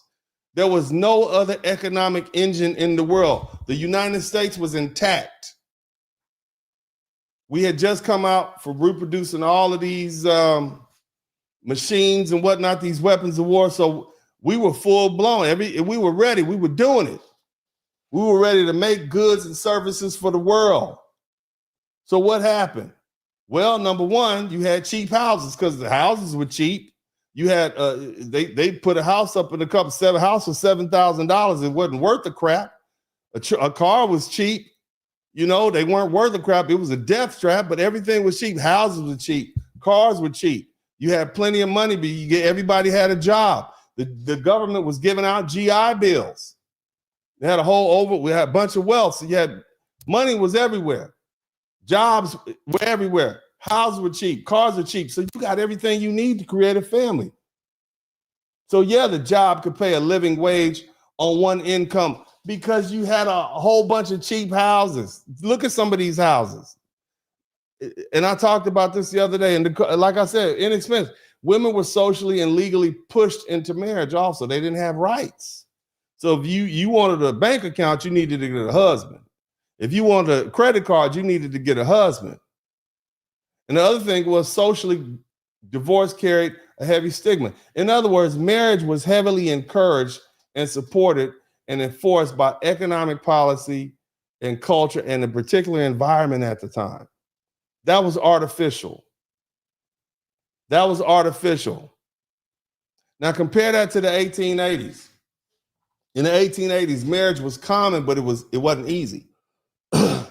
People married for survival, not for romance. Mortality was high. Mobility was limited. Most people didn't travel past, leave their county. Most people back then didn't leave.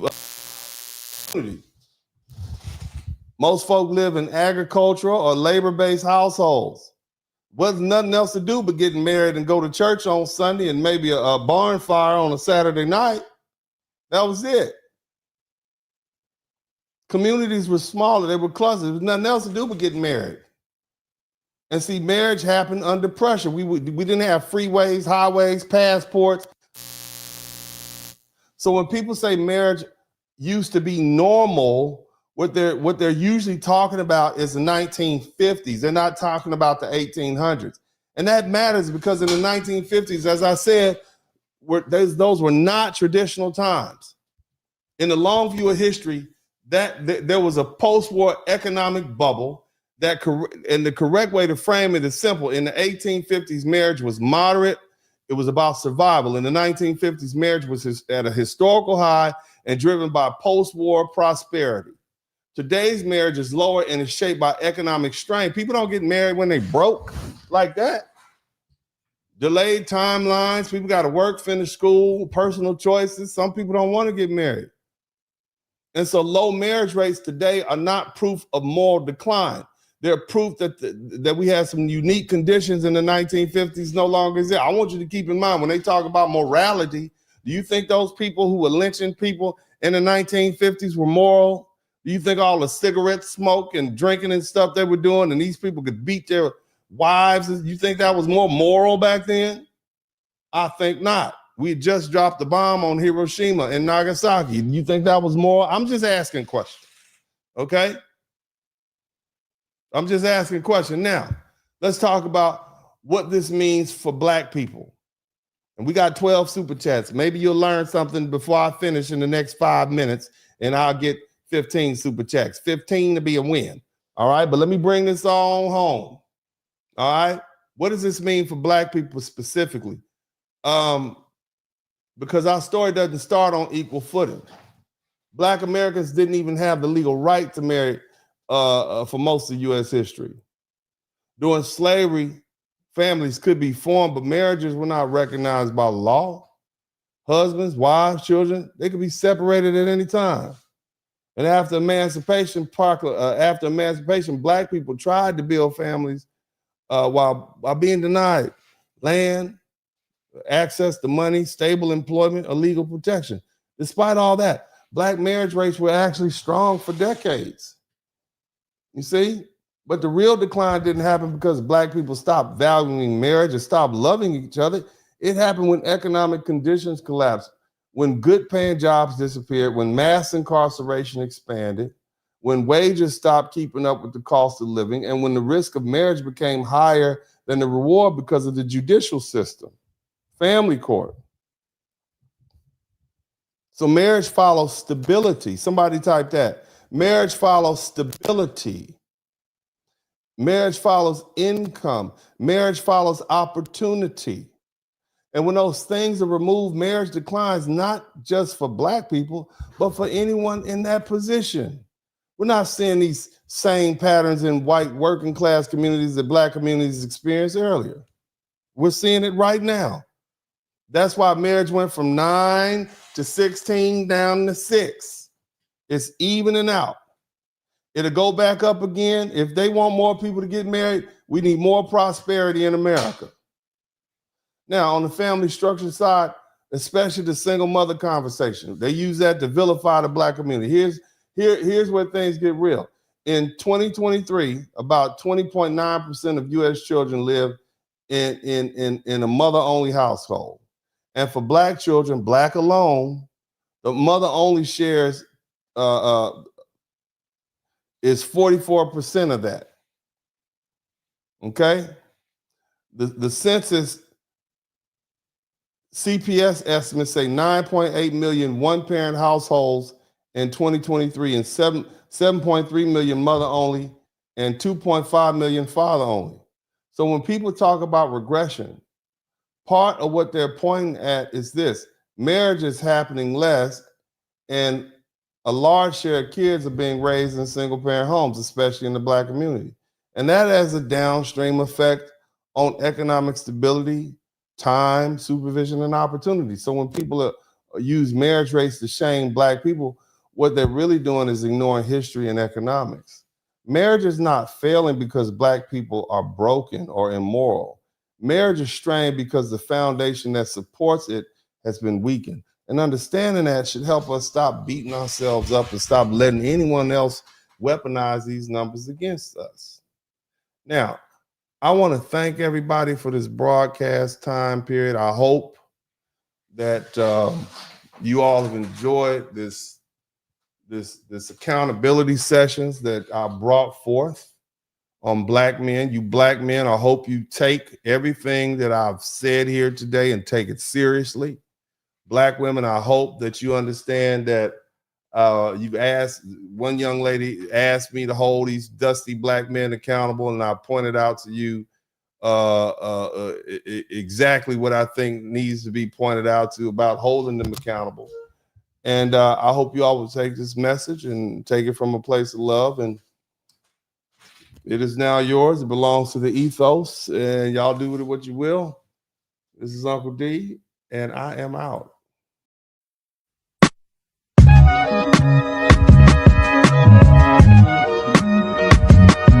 In the Spurling podcast, hit the like button, subscribe.